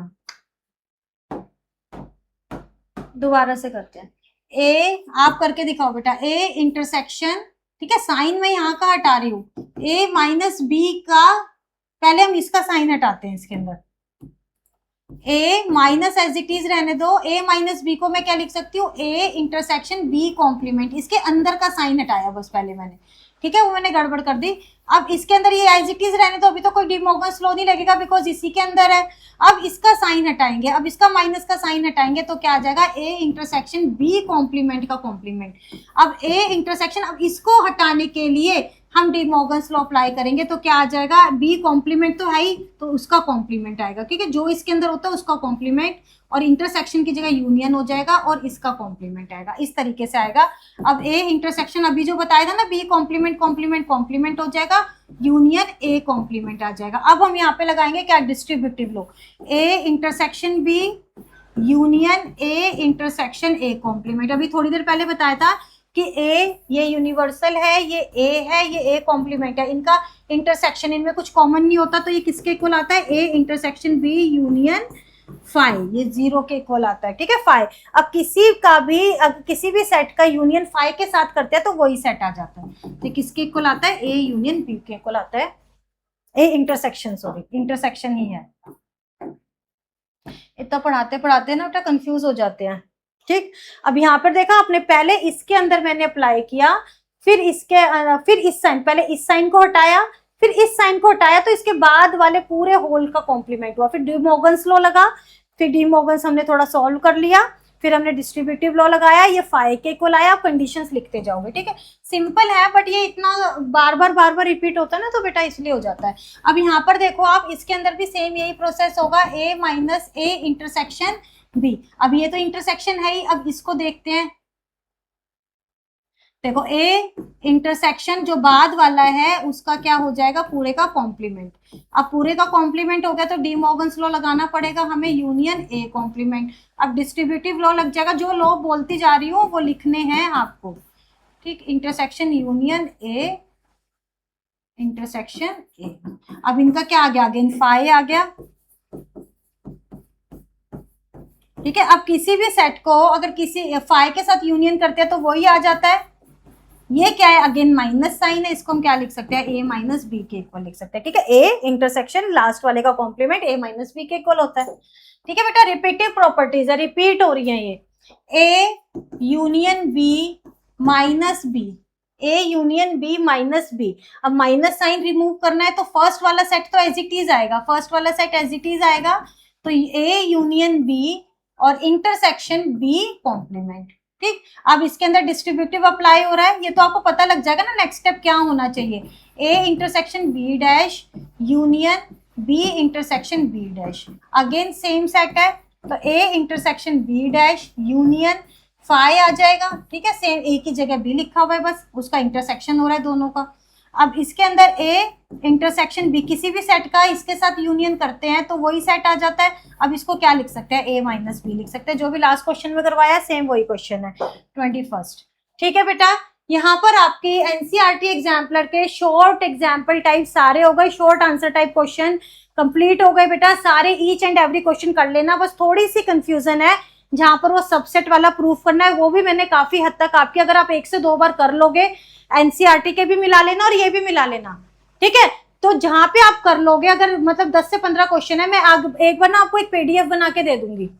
ये काम कर लेते हैं, मैं आपको एक पीडीएफ प्रोवाइड करवा दूंगी और वो एनजे इन्फिनिटी क्लासेस पर ही मुझे अपलोड करनी पड़ेगी, और मैं यहाँ पर कहीं यूट्यूब पे देखूंगी कोई वीडियो में, उसका लिंक आपको दे दूंगी, तो आप वहां से जाओ। और या फिर आप एक बार एनजे इन्फिनिटी क्लासेस को भी ना day to day time to time check कर लिया करो, जो भी फ्री कंटेंट आएगा आपके लिए आप उसको एक्सेस कर सकते हो। अभी तो फिलहाल फ्री है, बट फिर भी आप उसको अगर एक्सेस कर पाओगे तो जो भी फ्री कंटेंट होगा उसके सामने प्रीव्यू लिखा होगा, जो भी फ्री कंटेंट आपके लिए वहां पर होगा तो उसके सामने प्रीव्यू लिखा होगा, आप उसको देख सकते हो। और अगर बेटा अगर आप उसको परचेज करना चाहते हो कंप्लीटली, कोई भी आपसे कुछ भी आपसे मिस आउट ना हो जाए, तो एक प्रोग्राम है हमारा 999 का प्रोग्राम है। अगर आप पेमेंट कर दोगे तो पूरे साल के लिए आप रजिस्टर हो जाओगे, ईच एंड एवरीथिंग आप एक्सेस कर पाओगे।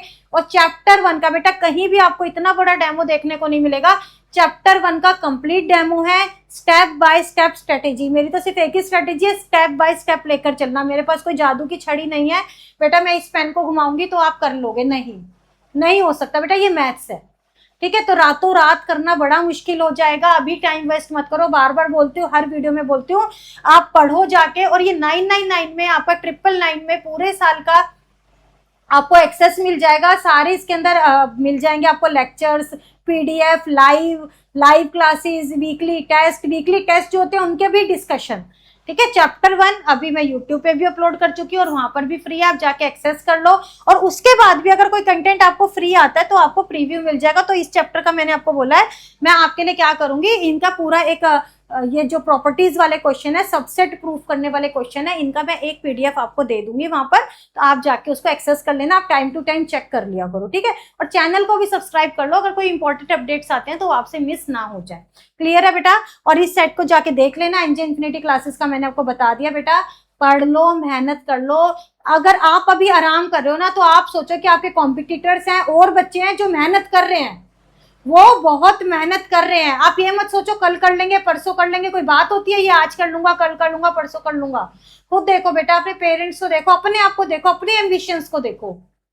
ठीक है, अपने एम्बिशंस को देखो, एम्बिशंस तो बहुत बड़े हैं पर मेहनत तो उतनी करनी पड़ेगी ना, जितना बड़ा एम्बिशन उतनी बड़ी मेहनत इंसान को करनी पड़ती है।